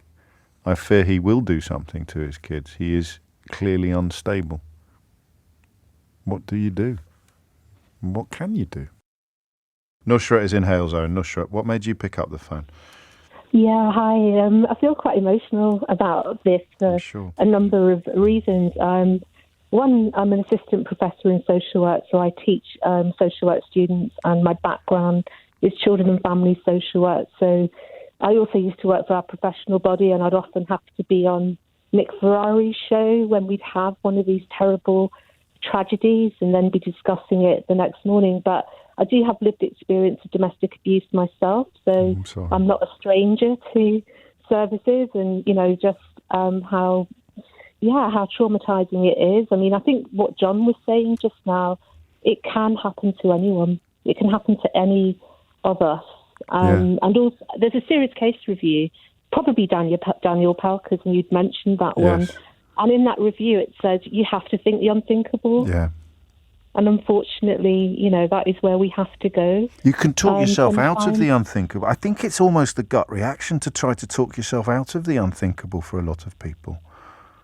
We don't want to believe that such terrible things can happen to children. I think for me, when I've had to go on the radio or TV and talk, you know, about like now with this serious case review, I think it's the pain that the nation feels, if you like. You know, when you've got one that's getting so much coverage, it's wall to wall, and we're hearing about all the terrible moments of a child suffering. And it's the grief that we feel, it's the loss that we feel. And with loss and bereavement, there is anger, and there is a need sometimes to... It's got to go somewhere. It's like steam. It's like steam. The anger needs to go somewhere. It needs a direction. Doesn't matter what the direction is, but it's got to go somewhere. So let's, you know, send it over there. What made me pick up the phone was when you started to say how you were going to do it. It was such a breath of fresh air, because it's often so, you know, these debates are very kind of high-pitched, hysterical. People can't hear one another. There's so much blame. But we need more space. We don't need to wait for tragedies, to be honest. We should be talking about how important our children are every single day. And, you know, we should be looking at our services and saying, we don't need a Cinderella service. We need quality services for our children and families that, you know, it's not just about the worst case scenarios, but people that are struggling every day with poverty, all the things that you talk about, because I listen to your show on Catch Up when I'm not working, you know, because I'm a massive fan. I'd never thought that I'd be calling in about this. It would have been Boris or, you know, something I'd really detest. But but this is where it is. I have to talk about this because of how I personally feel. And you said, well, how do social workers feel? How do they process it? I mean, I teach our students, and I use lots of horrible footage and coverage because we have to be exposed to some of the worst elements of, you know, things that happen in to have it in your lexicon, to have it in your lexicon of suspicion almost. But then also we have to deal with our own trauma, secondary trauma. I remember when Victoria Climbié was reported on, and I was driving, and it was so much, I pulled over. I didn't turn it off. I thought, no, I need to hear about how awful her experience was, but I actually can't drive. You know, I'm going to have to pull over into a lay-by just to shaking. To feel, you know, the absolute...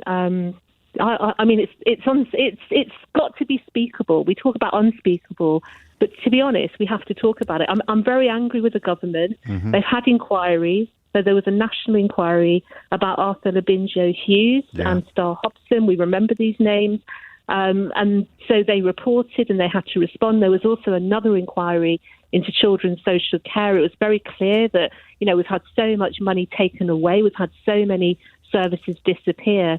And this was supposed to be a once-in-a-generation inquiry to show how much our government is committed to supporting, you know, vulnerable children. And that was not the case. They, you know, the government have not turned up. I'm sorry, but, you know, they also need, they can invest in all sorts of things. But surely this is where the money needs to go. You're probably aware of the independent inquiry into child sexual abuse. I am indeed. They've kind of kicked that into the long grass. Well, they've ignored a lot of the recommendations that were made by Baroness J. Yeah. I think we should all be angry. I think we should say, this isn't good enough. We demand more. We demand so much more for our children, That's what we should all be saying. Because it's not good enough. You're shouldn't so be obviously waiting. right, and yet the fact that you, as someone who teaches social work, is saying this out loud is part of it. I mean, it highlights the problem. Can I do something a bit cheeky?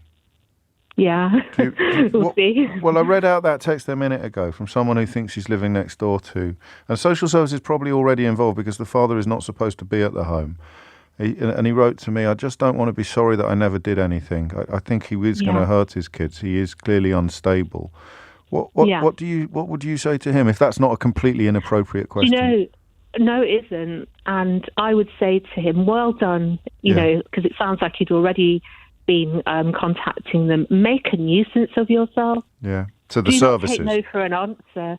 Yeah, because, that's all of us. I think you said that earlier on. I mean, I applaud every single person who's called you today or texted you today, say, that's me. I hear that through my wall. We heard from one of Alfie's actual neighbours, and he's clearly going through hell at the moment, thinking that he should have done more when he couldn't have done. But that advice to my texter from Liverpool is make a nuisance of yourself. Don't make a nuisance of yourself, but also, I mean, I've had to do this because I've got my lived experience and it hasn't been great, and I've had a mixture of, experiences with services. So I feel, again, I would go to the counsellor. I had to do something similar where I was really not happy about something. I went to everybody, it's like Director of Children's Services, who's the lead cabinet member, the police crime commissioner. It's like, find them all. Tell them all, you've done everything you can then. And the thing is, they can't say they didn't know if you were the, and that's that the point, you've done isn't that. it? No, sure, you've taken me way, way beyond the available time for reasons that I certainly don't need to explain, but I do need to say thank you. It means that, thank you, no sure. It is Wednesday, of course, and it is very nearly 12 noon, which means Ben Kentish is here and PMQs is about to get underway. We could realistically, and we're obviously incredibly short of time, Ben, but we could call it Scandal Week. Where is Keir Starmer going to start? Well, it's one of those days, James, isn't it, where Keir Starmer will wish he had 60 questions to ask Rishi Sunak, not 6. Quite difficult in a way to know where for Keir Starmer to decide where to go. He will want to bring in the Tory infighting, the psychodrama that's once again engulfing his opponents in the Commons, but I think he'll want to do so without making it the main source of questioning. I think what he'll focus on instead is mortgages, the prediction that interest rates could go up as high as 6%, the huge impact that is having on homeowners, the difficulties it's causing already and is set to continue to cause for people, millions of people across the country. He could talk about wages.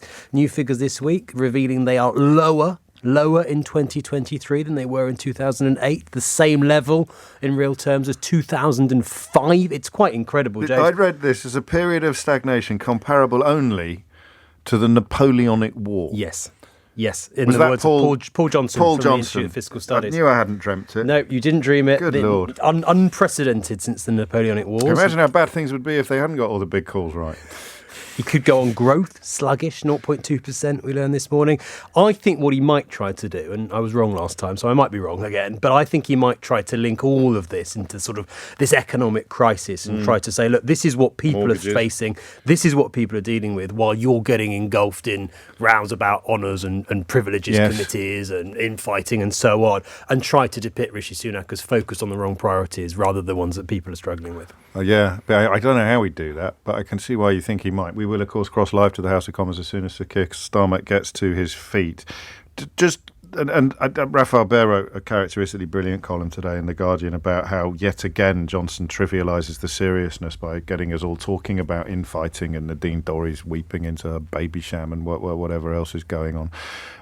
But Starmer can't ignore it completely because it is significant. Does he try to get Rishi Sunak to call Boris Johnson a liar? Does he try to? I don't think he will telling want the to truth? Get too sucked in. No, I think the view in Westminster. Right. So many people in Westminster are sick of this story. I've got to say, so many people in Westminster are tired of it. Yeah. And there's very much a view on all sides. To be fair, Tory backbenchers among them, that this is not what people care about. And I think Keir Starmer will be very alert to that in informing his The problem, and you're closer to the action than I am, The problem is that the number of people who are still excited by Boris Johnson or loyal to Boris Johnson is small and dwindling. But sadly, it includes the editors of the Daily Mail and the Daily Telegraph. So people, and probably the Daily Express, so people who rely upon the media, I mean, they might not care, but the landscape that we inhabit still has this pretense of thinking it's desperately important and always going to do a comeback and always going to be here in 2 years. I imagine that even previously quite loyal Tory MPs now just wish he'd clear off forever. Well, I can't repeat some of the language that was used to me by a couple of ministers who Keith, get the bleep people ready. who are Keith, get the bleep. God, James, it's that bad. But people who are really not amongst those. Look, there's a number of Tory MPs that just despise Boris Johnson. There's a number that love him, and most of them are somewhere in the middle. And these people were in the middle, not people that are his arch enemies, and they were fuming, absolutely sick of it, James. I won't repeat the words, but I wish he would just go away. Was the gist of it. And presumably there's shame attached to it as well, because he is proving himself beyond any doubt to be all of the things that the people that hate him said he was all along. So if you've tried to be equable, if you've tried to follow the middle ground, if you've found Rees-Mogg and Dorries ridiculous, but also found, I mean, there aren't many left in the parliamentary party. He got rid of them all in 2019. But anyone who was, right, we'll find out what is actually going to happen. I join with the Prime Minister in his comments about the terrible attack in Nottingham yesterday and in tribute to the work of our emergency services. The thoughts of the whole House are with the victims and the people of that great city. I also join him in remembering the 72 people who lost their lives in the Grenfell Tower fire. The victims and their families are always in our hearts, but 6 years on, the justice they're fighting for is long overdue. Mr. Speaker, all across the country, people are worried about their bills, the price of the weekly shop and the spiralling mortgage rates. So why has the Tory party spent this last week arguing over which of them gets a peerage? Prime Minister. Well, Mr. Speaker, my points on this are very clear. In line with a long-established convention of previous Prime Ministers having the ability to submit honours, I followed the process to the letter in convention with long-standing process. It is, by the way, Mr. Speaker, a long-standing convention that Prime Ministers on both sides of this House have followed in the same way that I did. Keir Starmer. Mr. Speaker, the truth is, for all his tough talk after the event, the Prime Minister did sign off the honours list. And that means, Mr. Speaker, that those who threw a Downing Street party the night before the late Queen sat alone at her husband's funeral will now receive awards from the King. If he's so tough, why didn't you block it? Mr. Speaker, as I said, I and the government follow due process and convention. Prime Ministers of both parties have always upheld the convention of non-interference on political honours. My predecessors may not have agreed with Labour's choices of Tom Watson or Shami Chakrabarti, but the same precedent, Mr. Speaker, the same precedent stood then as it does now, and I'd expect a knight like him to understand that.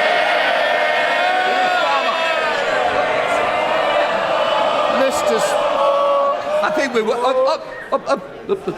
think we will have more if we carry on. It'll be more outside rather than here. Keir Starmer. Honour should be for public service, not Tory cronies. But Mr. Speaker, isn't this the case? He was too weak to block Johnson's list. And that also means that those who spent their time helping cover up Johnson's law-breaking are rewarded by becoming lawmakers for the rest of their lives. Is his message to the British public, if you don't like it, tough? Mr. Speaker, it's right that we use the honour system to recognise people, almost 2,000 people a year, from members of the England Lionesses team to the first Asian police officer in Greater Manchester. But he talks about putting people in the House of Lords. Perhaps he could explain why he put forward for a peerage the former MP, Labour MP Tom Watson, who spread vicious conspiracy theories that would totally and utterly untrue, damaged public discourse and inflicted misery on innocent people. Quiet. Can I just say to the Prime Minister, he shouldn't criticise other members. Also, you're not responsible for the other parties. You are the Prime Minister that's answering the questions, not asking the questions. Keir Starmer. Order. Is somebody wanting to challenge my decision? Keir Starmer. Mr. Speaker, the truth is the country is paying the price of this endless cycle of chaos and distraction. The Tory economic crash means that millions of mortgage holders will pay thousands of pounds more next year. And the blame lies squarely at the door of a government more focused on the internal wars of the Tory party than the needs of the country. Does he not think that those responsible should hang their heads in shame? Mr. Speaker, as I said right at the beginning of the session, our number one economic priority is to reduce inflation so that we can restrain the increase in interest rates. But one thing we know that we need to do that is to reduce our borrowing and debt, Mr. Speaker. That's how we will bring interest and mortgage rates down. But last week, what did we see? Labour confusion with the Shadow Chancellor attempting to water down their plans to borrow £28 billion more a year. But she was promptly overruled by the Shadow Energy Secretary, the former leader, who said that they were 100% not abandoning their pledge. It really looks like Labour's offer never changes. It's uncontrolled borrowing and more chaos with Ed Miliband. There's only one party. There's only one party that broke the economy. They're sitting right there. And there's a reason they can't fix the problems facing the country, because they never take responsibility for the damage that they've done. And it's not just Johnson. The Prime Minister's immediate predecessor is hoping to reward those who made her reign such a rip-roaring success. On her honours list are the masterminds of that kamikaze budget, the economic extremists of the Institute of Economic Affairs, those whose disastrous ideas crashed the economy and left the country to pick up the pieces. Will the Prime Minister block that honours list, or will he buckle to her as well? Mr. Speaker, if you want disastrous economic ideas, all you have to do is Labour's economic policy on energy. I mean, it's an energy policy that seeks to ban all new British oil and gas drilling, Mr. Speaker, jeopardising 200,000 jobs and our energy security at a time of international conflict. Despots like Putin are the only people who will welcome such a policy. Okay, his predecessor once said that he wanted British jobs for British workers. His policy is British jobs for Russian workers. Keir Starmer. Mr. Speaker, if he spent as much time focused on the economy, the NHS and the asylum system as he does haggling with his predecessors about who gets honours, the country would be in a far better state. But once again, he's lost control, and once again, it's working people paying the price. And if he disagrees with that, why not put it to the test? End the boasting, the excuses, the Tory chaos, see if he can finally find somebody, anybody, anywhere, to vote for him, and call a general election now. Mr. Speaker, he talked about asylum just this week. It was the Labour Party that voted against plans to tackle illegal migration. Just this week, it was the Labour Party that voted against plans to tackle disruptive protesters by their funding eco-zealots, Mr. Speaker. But we're getting on and delivering for the country. We're delivering record employment and the fastest wage growth in years, Mr. Speaker. It's clear only the Conservatives are going to deliver for the people of Britain.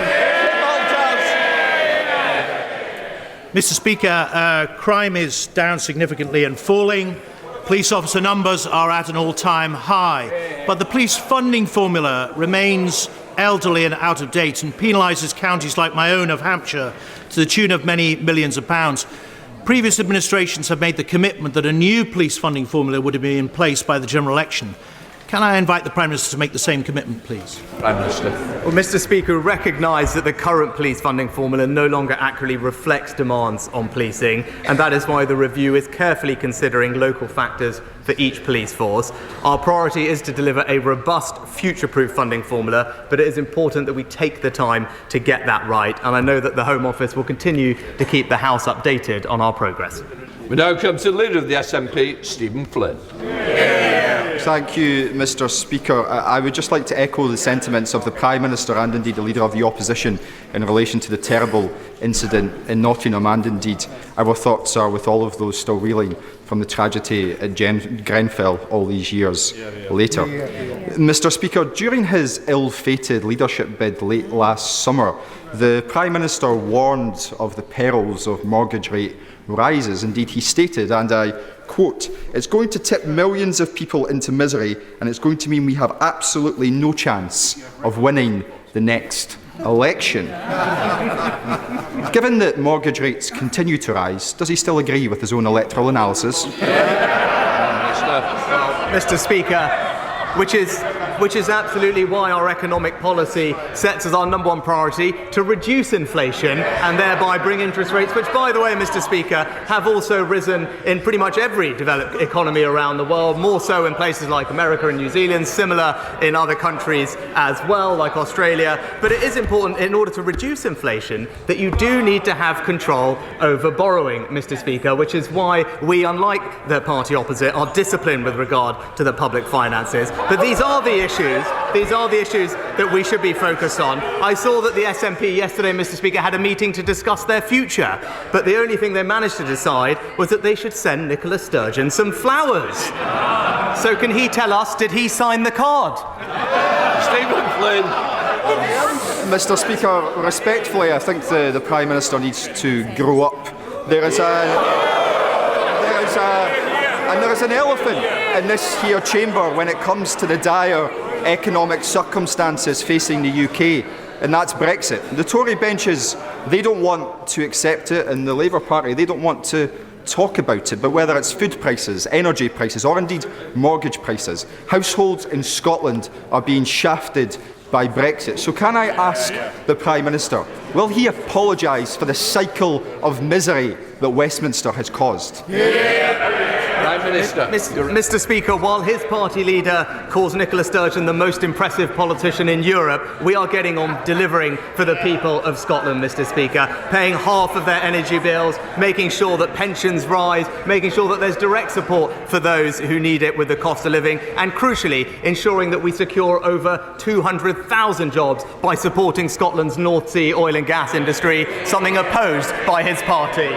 Cole McCartney. Good afternoon, Speaker. Lincoln will soon benefit from £20 million worth of levelling up funding to deliver a traffic bridge over the railway to stop the city being permanently gridlocked by the Labour City Council's huge Western Growth Corridor. How is he doing? This is truly levelling with up. With the time at 12:15, we politely withdraw from proceedings in the House of Commons, and we'll shortly be picking over the bones of what happened with our Westminster editor, Ben Kentish. It is 12:17. Couple of texts always to set the scene. Why do we tolerate this Muppet show? We need to change the parliamentary system, says Archie, being quite objective in his criticisms there. I think Keir Starmer is landing some punches on Dishy Rishi today, James, says Paul in Glasgow. It's good to see. And a couple of you picking up on this, actually. Interesting to see the faces of the front bench, the government front bench, totally glum. And another texter saying that Penny Mordaunt actually looks embarrassed. Ben Kentish is here. He's very thin-skinned, Rishi Sunak, isn't he? I hadn't really clocked that until relatively recently. He gets rattled fairly easily, James, and it does affect his performance. I think he loses that composure. He starts almost sort of lashing out, might be a bit strong, but he starts sort of trying to turn the guns in the way that he did with PMQs and Tom Watson and Shami Chakrabarti, in a way that it slightly detracts, I think, from what he's trying to do. Prime ministers at PMQs always sound best when they don't lose their cool, they keep composed, they look prime ministerial, they make the others look like they're playing party politics and so on.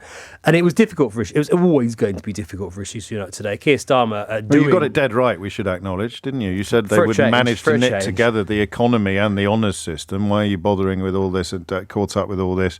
So straight on the back foot, really, and a good call from you. Well, he did. It straight away. He went in. Why, when people are struggling with their mortgages and the cost of living, why is the Tory party spending so much time arguing over who gets a peerage? He did then, to be fair, James, he did then go into a bit more detail when it comes to the peerages than I thought he might do, asking why Rishi Sunak had signed off this. Why didn't he block it, he said, given that people on that list were those that were partying in Downing Street the day before Prince Philip's funeral. Why didn't he block it, given some of those on the list had, as he put it, covered up COVID law breaking? It's all back to this plan that Labour have got to try to depict Rishi Sunak at every opportunity as weak. If he's so tough, why didn't he block it, was the question from Keir Starmer. Rishi Sunak pointing out with some legitimacy that actually the convention is that Prime Ministers don't block the honours lists of their predecessors. He pointed out that there are people like Tom Watson, Shami Chakrabarti, that some Tory Prime Ministers might have had doubts about or questions about, but did just sort of wave through because that's how it works. Keir Starmer, in response to that, pointing out that actually you can't quite compare someone who, like Shami Chakrabarti, long-standing human rights campaigner, Tom Watson, whatever you think of, long-standing prominent Labour MP. Keir Starmer says, Deputy Leader of the Labour Party. Deputy Leader of the Labour Party. People often forget that the man who came closest to blowing the lid off the newspaper mafioso in this country, the man who was largely responsible for bringing phone hacking into the public sphere. It's astonishing how desperate some people, mostly on newspapers, are to overlook and forget that fact. Well, Keir Starmer saying honours should be for public service, not for Tory cronies. That was a line that I suspect might get clipped up and pushed out by Labour. And then he came back to the Tory economic crash, as he put it, once again, talking about mortgage rates, talking about the difficulties that people are facing. He's gone in now.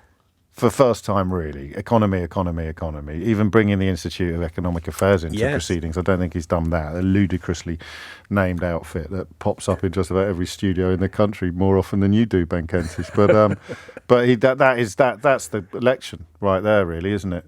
In many ways, the economy. Why are you even talking about anything else? It's like stopping boats. Economy. Are you better off than you were 13 years ago, James? That's going to be that. We heard it. Rachel Reeves asked it on LBC yesterday. We are going to hear that time and time again. Initially, it was sort of extended to the cost of living and rent. Now it's extended to homeowners and mortgage owners who are going to. And the worry is, James, in terms of people's bills, but also politically for the government, the worry for them is it's only going to get worse. In fact, mortgage rates now predicted to go up so much in the next 6-12 months or so that it's got tongues wagging in Westminster about whether Rishi Sunak will actually try and call an earlier general election, because the thinking until now had been he'd leave it as long as possible, inflation will come down, the cost of living will come down, he'll be able to throw some tax cuts to people, and the situation a year to 18 months will be a lot better than it is now, so they'll wait as long as possible. Now it looks like actually inflation's not coming down anywhere near as fast as people thought. Interest rates and mortgage rates are expected to go up, and of course the impact on mortgage payments will follow. Some now saying, well, actually, given that, is it better off if he moves sooner? I still think he'll wait as long as he can, but it's a difficult situation for the government when you've got 18 months to go until you have to call an election. Things are pretty bad now, so you don't want to call one now, but they're only expected to get worse. What do you do? Yes, so you give yourself as much space as possible traditionally to accommodate the possibility that things might look up. So you leave it until the last possible minute. In the words of Mr. McCorber, something will come up. But now they're surveying a future where it looks highly unlikely that things are going to get better. So do we go now in the least bad? Yes. So now what do you when think? You're 15, would you put a few quid on that yourself? My view personally is that they will just wait as long as they possibly can, because it would be. I mean, they're around 15% behind in the polls. Calling a general election when you're 15% behind, 15 points behind in the polls, because you fear things are going to get. It would be a gamble in the extreme sense, James. I think they will hope. They will just live in hope that actually things do get better in the next 18 months, because they will be aware that if they called one now or even in the autumn, given the current state of polling, it would be a political death wish. So I still think the latest date possible is the safest bet. But the prospect of an early election, the prospect of that changing, and Rishi Sunak saying, "Look, let's just go for it," I think has got a lot more likely this week. Last week, it just wasn't. That's it wasn't interesting. An option. And how much of that might tie in with the thing that we mentioned at the outset, which is he doesn't seem to be enjoying himself very much. Well, it's interesting on the trip to the US. The things he really likes talking about aren't necessarily things AI. that he has to. He loves talking about AI. He's a tech bro, isn't he? He loves thinks talking he's a about tech maths. He likes the economics. He likes talking about finance and investment and trade. I don't think he gets the same thrill out of talking about the economy or NHS waiting lists, which is a problem. Or even you got boats calls. I'm sure you're taking them as well from people whose mortgages have gone up by from £900 a month to £1,800 a month, and it doesn't seem to touch the sides of his concern, regardless of whether his personal wealth plays a part in his ability to empathise or understand. He doesn't find it interesting. Well, I think there's a big question now. This is not just it's not just a household budget crisis. It's not just an economic crisis. This mortgage issue, and it's vast, James, is becoming a huge political crisis in the same way as the energy bill rise was. Now, what the government did then, of course, appreciating that no government can survive people's energy bills doubling or trebling in the space of a few months, was bring in, of course, the energy price guarantee that did reduce people's bills significantly. Are they going to try to do something? Are they going to have to try to do something similar, perhaps not as extensively, but something to help people with their mortgages? Now, it would be a huge intervention in the market. The government paying people's mortgages for them would be incredibly controversial in some quarters, not least of all with the Institute for Economic Affairs, for example, and indeed many of the Tory right-wing MPs. But if mortgage rates go to 6%, if interest rates go to 6%, if millions of people are struggling to pay their mortgages and are at risk of default, pressure on the government, not just economically, but politically too, to do something, and what that looks like very much unclear, but to do something to help with mortgages could become very, very loud indeed. The only thing that saves them, as I've tried to explain and failed on several occasions, is the fact that energy bills arrive, they all come through all our letterboxes at exactly the same time. Whereas with mortgages, as we discover every time we do it, or we remind ourselves every time we do it on the radio, it's a very staggered cohort depending on when your mortgage comes to an end. So if it was happening like an energy bill happens, they'd already be in absolute emergency scenarios, and they would probably be windfall taxes. What would you do? I mean, a form of who knows? But you cannot have thousands of people having their homes repossessed. Exactly. While claiming economic competence. Stephen Flynn, always good value. A bit light on Labour this week. He didn't. I mean, any mention of Brexit is bad for both sides in the House of Commons at the moment, which is odd. It's bad for the Tories and bad for Labour. The politics of Keir Starmer's calculations remain pretty easy to understand, and possibly for people like me somewhat harder to sympathise with, but he's again getting under Rishi Sunak's skin a bit, despite the SNP's current travails. Well, certainly major travails for his party, as Rishi Sunak of course didn't hesitate to point out, but quite a cunning question from Stephen Flynn. Going back to last summer, God, how long ago does that seem now, James? Last summer's Tory leadership contest between Rishi Sunak and Liz Truss, in which Rishi Sunak... Only last summer? Yeah. Good God, yeah, it feels like less an than a age. year. Good this time Lord. last year, Boris Johnson was Prime Minister. Yeah. A quote that Rishi Sunak had levelled at his then rival Liz Truss, saying that if her plans were implemented, then millions of homeowners would be pushed into misery, and quote, we would have no chance of winning the next general election. Yeah. Now, pretty prescient. To be fair to him, in a sense, those plans were implemented. Mortgage rates and interest rates have gone through the roof. People are struggling with their mortgages, and it is having a big impact, Tory MPs fear, on their chances of winning the next general election. Now, the question for Rishi Sunak is, all right, you got the prediction right. What are you going to do about it? Stephen Flynn saying, does he still share does he still stand by that electoral analysis? But he might have asked, well, given you are aware that this is what's going on, what are you going to do about it? And Rishi Sunak, to be fair, Rishi Sunak's saying, well, the best way, as he said so far, to help people with the cost of living and help get interest rates down is to be strict on borrowing, strict when it comes to government spending and so on. Yes, in the long run, that might be the kind of macroeconomic strategy. But as I say, in the short term, pressure's growing for them to do something to help people right now. How long have you been on the parliamentary beat, Ben Kentish?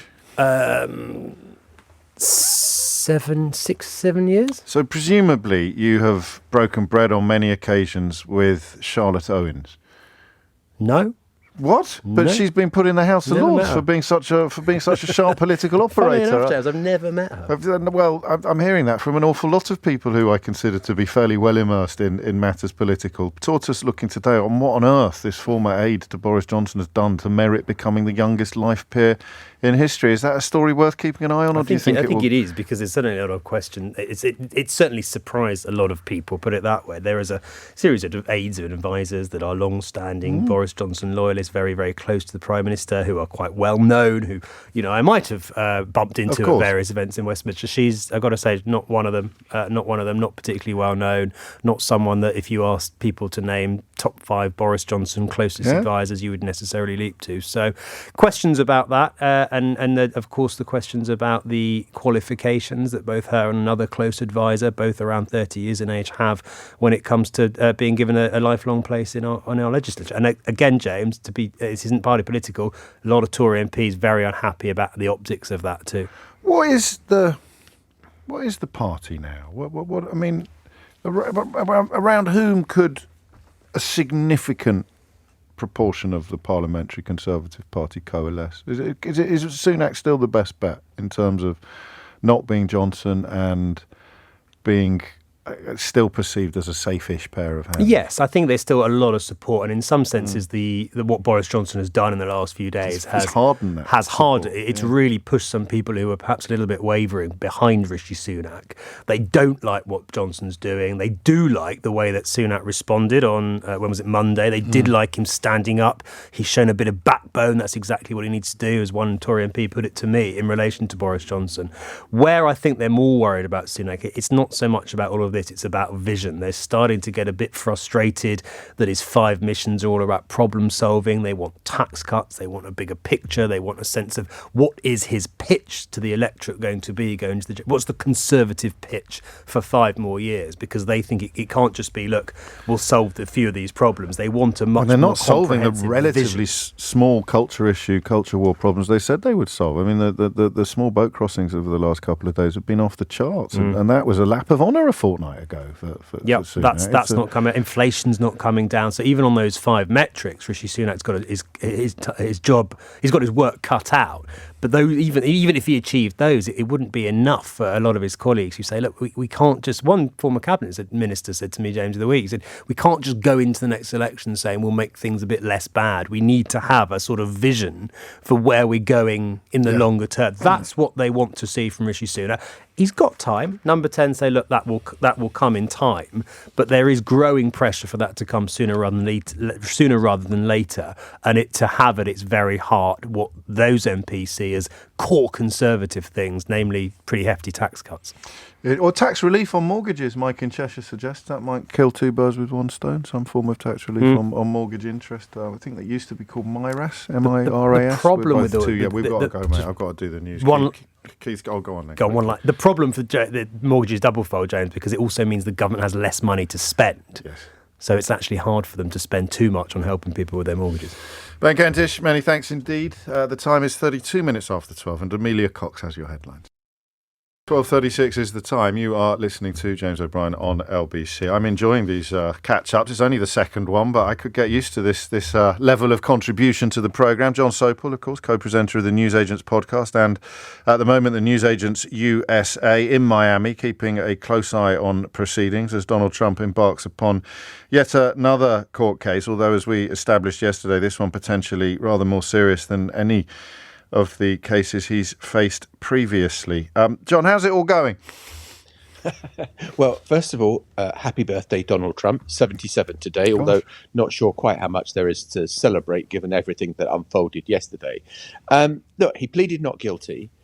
I mean, I don't know about you, James, but if I had just been charged on 37 counts of really serious offences facing potentially years in prison, I think after the court case I'd have felt sheepish and embarrassed and probably gone out and got drunk or something. Donald Trump went into campaigning mode. He stopped off at some little restaurant in Little Havana in Miami where there's a big ex-Cuban community, Republican leaning. He then went to his golf club in Bedminster, $100,000 a ticket with some really dodgy people there. I'd have frankly paid $100,000 not to be there.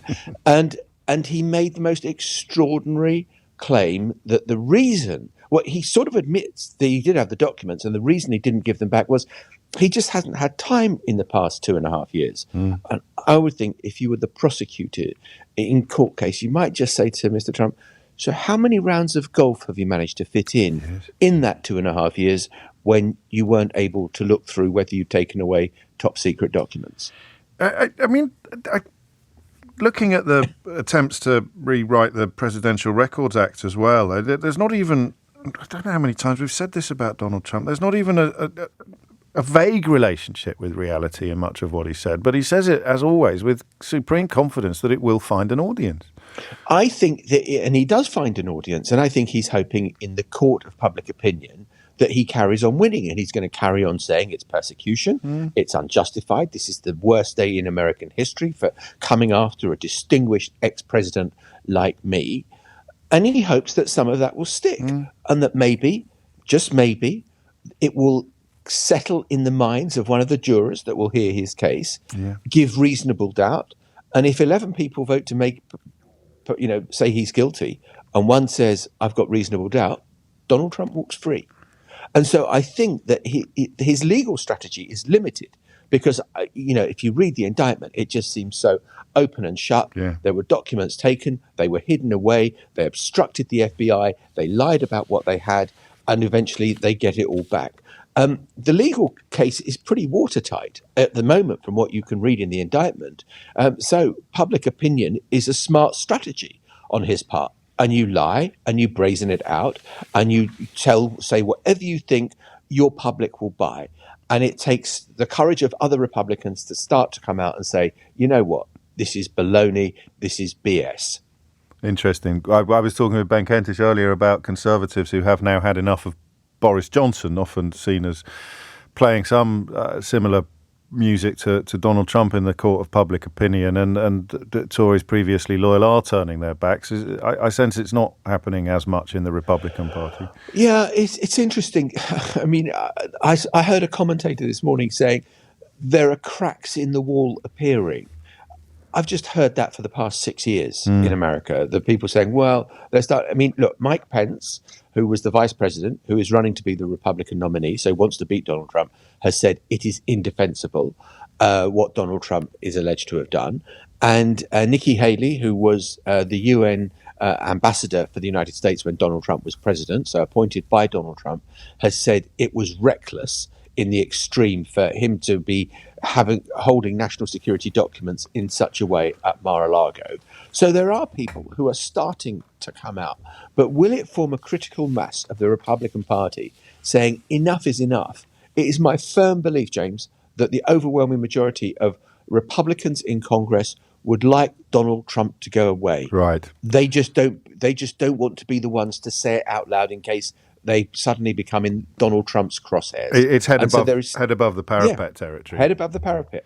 Oh, I'm much better at keeping my head below the parapet, if that's all the same to you. And we've been here before. We've been here before where people, quite prominent Republicans who've ended up being major cheerleaders for Donald Trump, had spoken about him when he was still merely a sort of candidate or a nominee in fairly strong terms. But the reverse ferrets have been spectacular. And speaking of reverse ferrets, John, wannabe dictator speaks at the White House after having his political rival arrested is a headline that Fox News have been carrying within weeks of that $787.5 million settlement over their airing of Trump and his supporters' US election lies. That seems significant to me, that change of tone, to say the least. Well, it's extraordinary. I saw the same caption and you just think, really?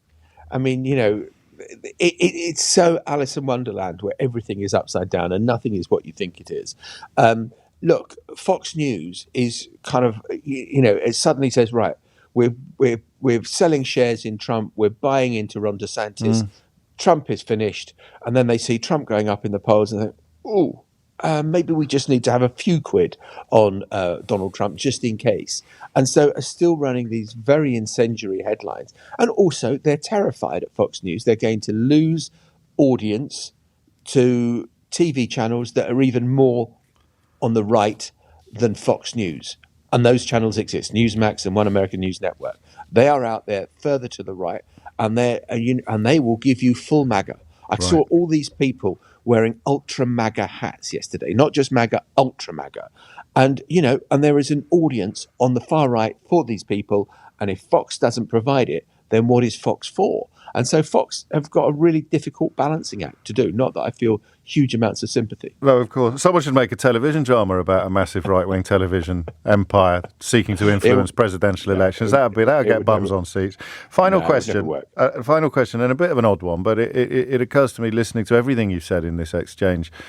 Do you ever wonder why you bother? Because, you know, we've been in places like this before, and you provide the facts, you provide reporting that is evidence-based and factual, and yet you are once again reporting upon a politician who is the embodiment of that old line in Orwell about telling the people to ignore the evidence of their own eyes and ears, the final, most terrible command. It must get a bit Groundhog Day sometimes. Oh, James, that is such a big question, and it's one I've reflected on. It's one I've reflected on enormously. I'm sure. Let me say, I honestly think that I've been a journalist for nearly 40 years now. I've never thought there is a more challenging and difficult time to be a journalist, and never a more important time. And I feel passionately about this.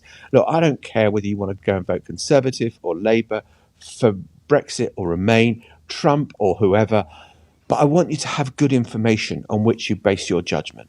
I want you to be able to go into a polling station and think, I've been told what is broadly truthful, and I can now make a judgment on what I've heard. And I think that if we give up trying to do that, then we surrender.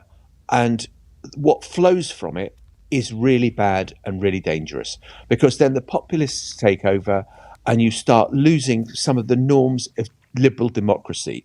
And for all the faults of Britain and the US of A, I kind of like living in a place where there's the rule of law, there's free and fair elections, there's a free press, there's freedom of expression, and that is valuable.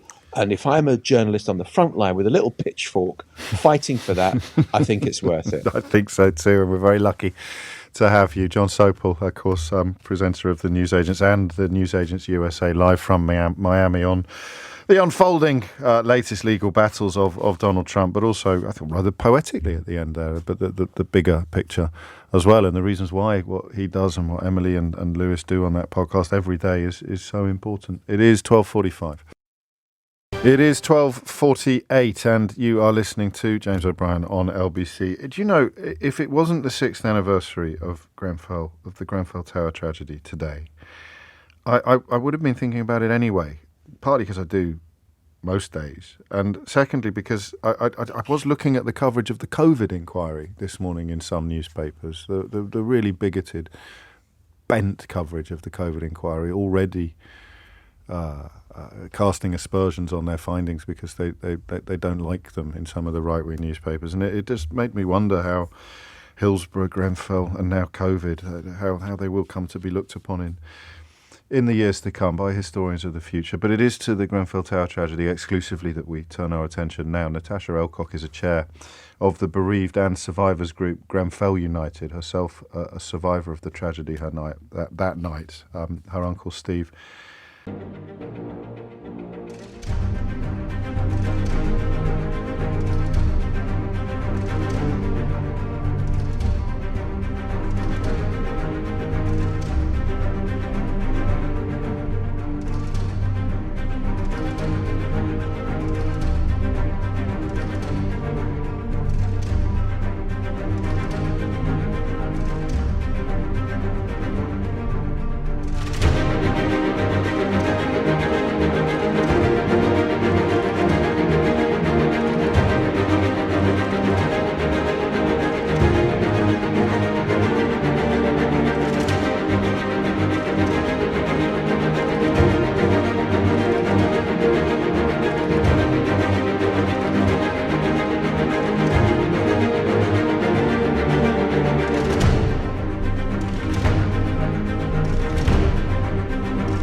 Didn't escape Steve Power, 63-year-old DJ didn't escape. And Natasha joins me now. I mean, the 6th anniversary, Natasha, and I'm interested first and foremost in where you sit personally on the question of progress towards closure or resolution or clarity. James, thank you very much for having me on. And in answer to your question, this morning I actually reflected on it. I think the last time we spoke was a year ago today, and it actually feels like yesterday. And it just highlights the lack of progress. We're a whole year round, and I'm still going to come here and say to you that there's very little change. We're still very much away from the kind of hopeful end result of justice, and you touched on the COVID inquiry just then, and obviously that was in the news yesterday and today, and it's been held in exactly the same building as the Grenfell Tower inquiry was held. It obviously you see the setup and it looks exactly the same, and then I say to myself, well, our one is over and we're awaiting the phase 2 report, which has been pushed back by 6 months. But the phase 1 report, which was delivered back in 2019, the recommendations still haven't been implemented. So you can go through this process. They can spend lots of money on an inquiry. And, Grenfell is not the first inquiry that, there's been slow progress. There's been others. But then you just think to yourself at the end of it, well, what's the point? No matter how much the truth is uncovered, if no real meaningful change comes as a result of it, it's just another document that will gather dust in a government office somewhere. So they call the inquiry so that they can respond to questions and criticisms by saying there is an inquiry underway. But when the inquiry finally delivers, and I mean, I think of the independent inquiry into child sex abuse as well, which was mentioned earlier on the programme, the government have completely ignored recommendations to that. Most social housing blocks, for example, still no sprinklers, still no fire alarms. Exactly. So how, it beggars belief. As I said to you, I've been doing a lot of reflecting over the last week or so. And, in that time, the 6 years, I've watched children who were starting secondary education at the time of the fire and now doing A-levels. I've watched people that were taking GCSEs at the time of the fire, now just finished university. That's a long time. And and with nothing to kind of really say has changed. You're right. You look at building safety, there's buildings up. I listen to a radio show all the time. You've got people on all the time talking about the situation they're in. One of the recommendations was personal evacuation plans for the disabled. That's been kicked into the long grass. I think worse, it's probably been abandoned entirely, actually. Entirely, exactly. Yeah. So, can you have hope that any of these inquiries are ever going to deliver real meaningful change?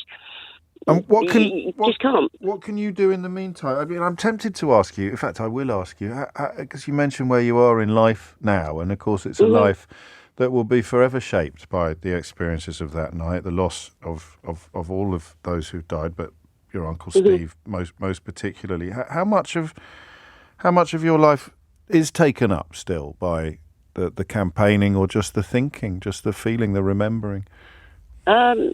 A large proportion of it, James. A large proportion of it, because you have the constant reminders. While it may not necessarily be specific to Grenfell, Grenfell should have been the catalyst for change. And then, you get to be we hear about Abbot. And I know there are bereaved and survivor families that are living in properties, in housing association properties that are in very much the same conditions that he was living in. And you think to yourself, how is that acceptable? How is it a group of individuals or individuals that have been through what they've been through are still experiencing that same level of neglect and disregard? And then you think to yourself, well, what about the people that never went through Grenfell? What hope does that have for them?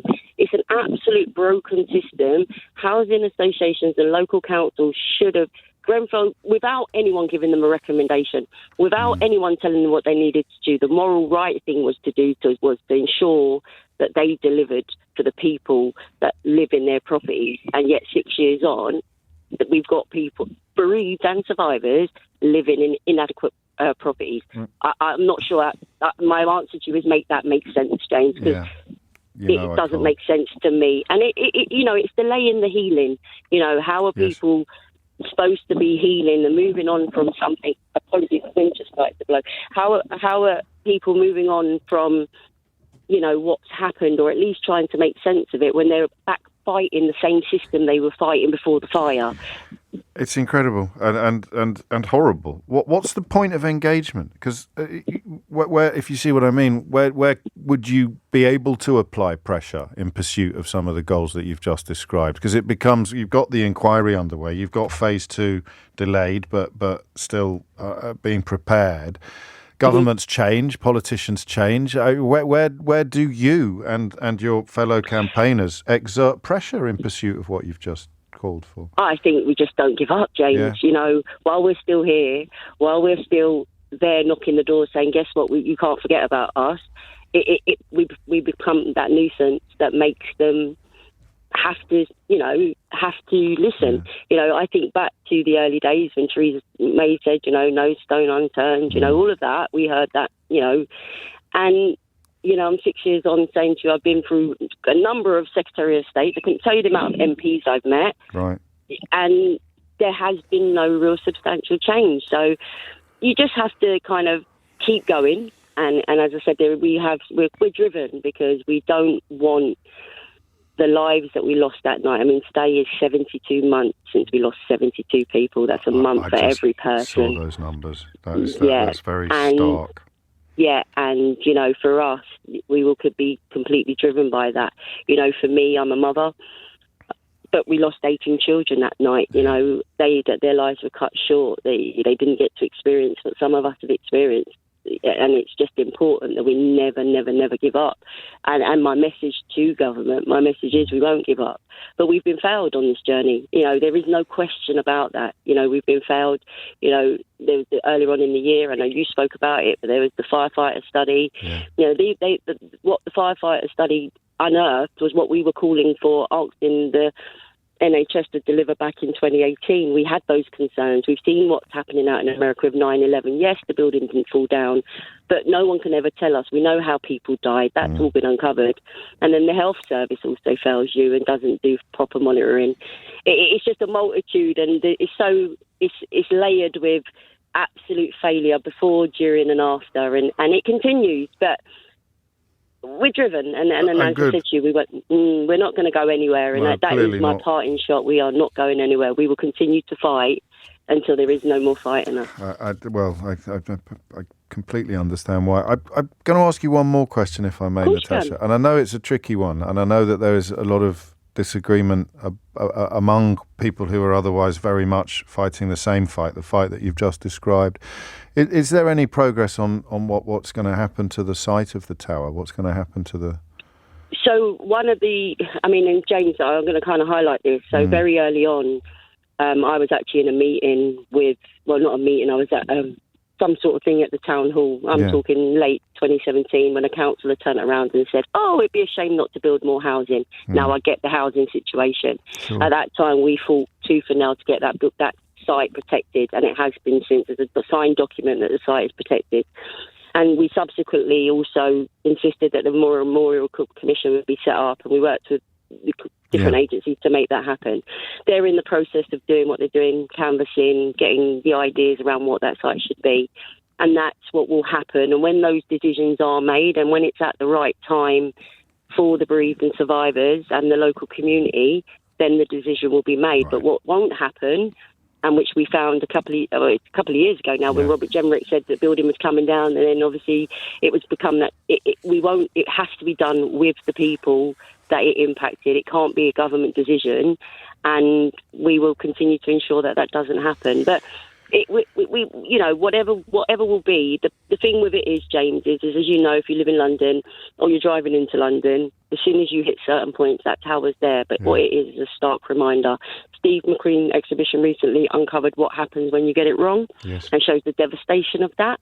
And, while that tower's still there, it means they have to listen to us, and we're going to ensure that they listen to us. But it doesn't mean that we haven't, there comes a point when it has to, for the healing of this community. But yeah, Robert Jenrick getting something horribly wrong. There's a shock, eh, Natasha? Well, him, Lord Rees-Mogg, whatever you want to call, the list is endless, isn't it? It's been a long 6 years, James. I know it has. And let's make sure we don't wait another year before we catch up with each other again as well. All right. I'm an avid listener, James. Just let me know when that you want to come on, Natasha. Just I will let me do. know. Don't wait for us to call you. Just let us know when you want to. No when problem. You've got something important to say. Natasha Alcott, thank you, Chair of the Bereaved and Survivors Group, Grenfell United, and herself, of course, a survivor of that night when 72 people, including her uncle Steve Power, did not get out. If you missed any of today's show, you can listen back on Catch Up on Global Player, where you can also rewind live radio. You'll find all of LBC's shows to catch up on there, as well as the world's biggest podcasts. So rewind live radio on Global Player. Download for free from your app store or head to globalplayer.com. Tom Sawbrick back with you at 4. Sheila Fogarty with you right now. With you right now. With you right now. With you right now. With you right now. With you right now. With you right now. With you right now. With you right now. With you right now. With you right now. With you right now. With you right now. With you right now. With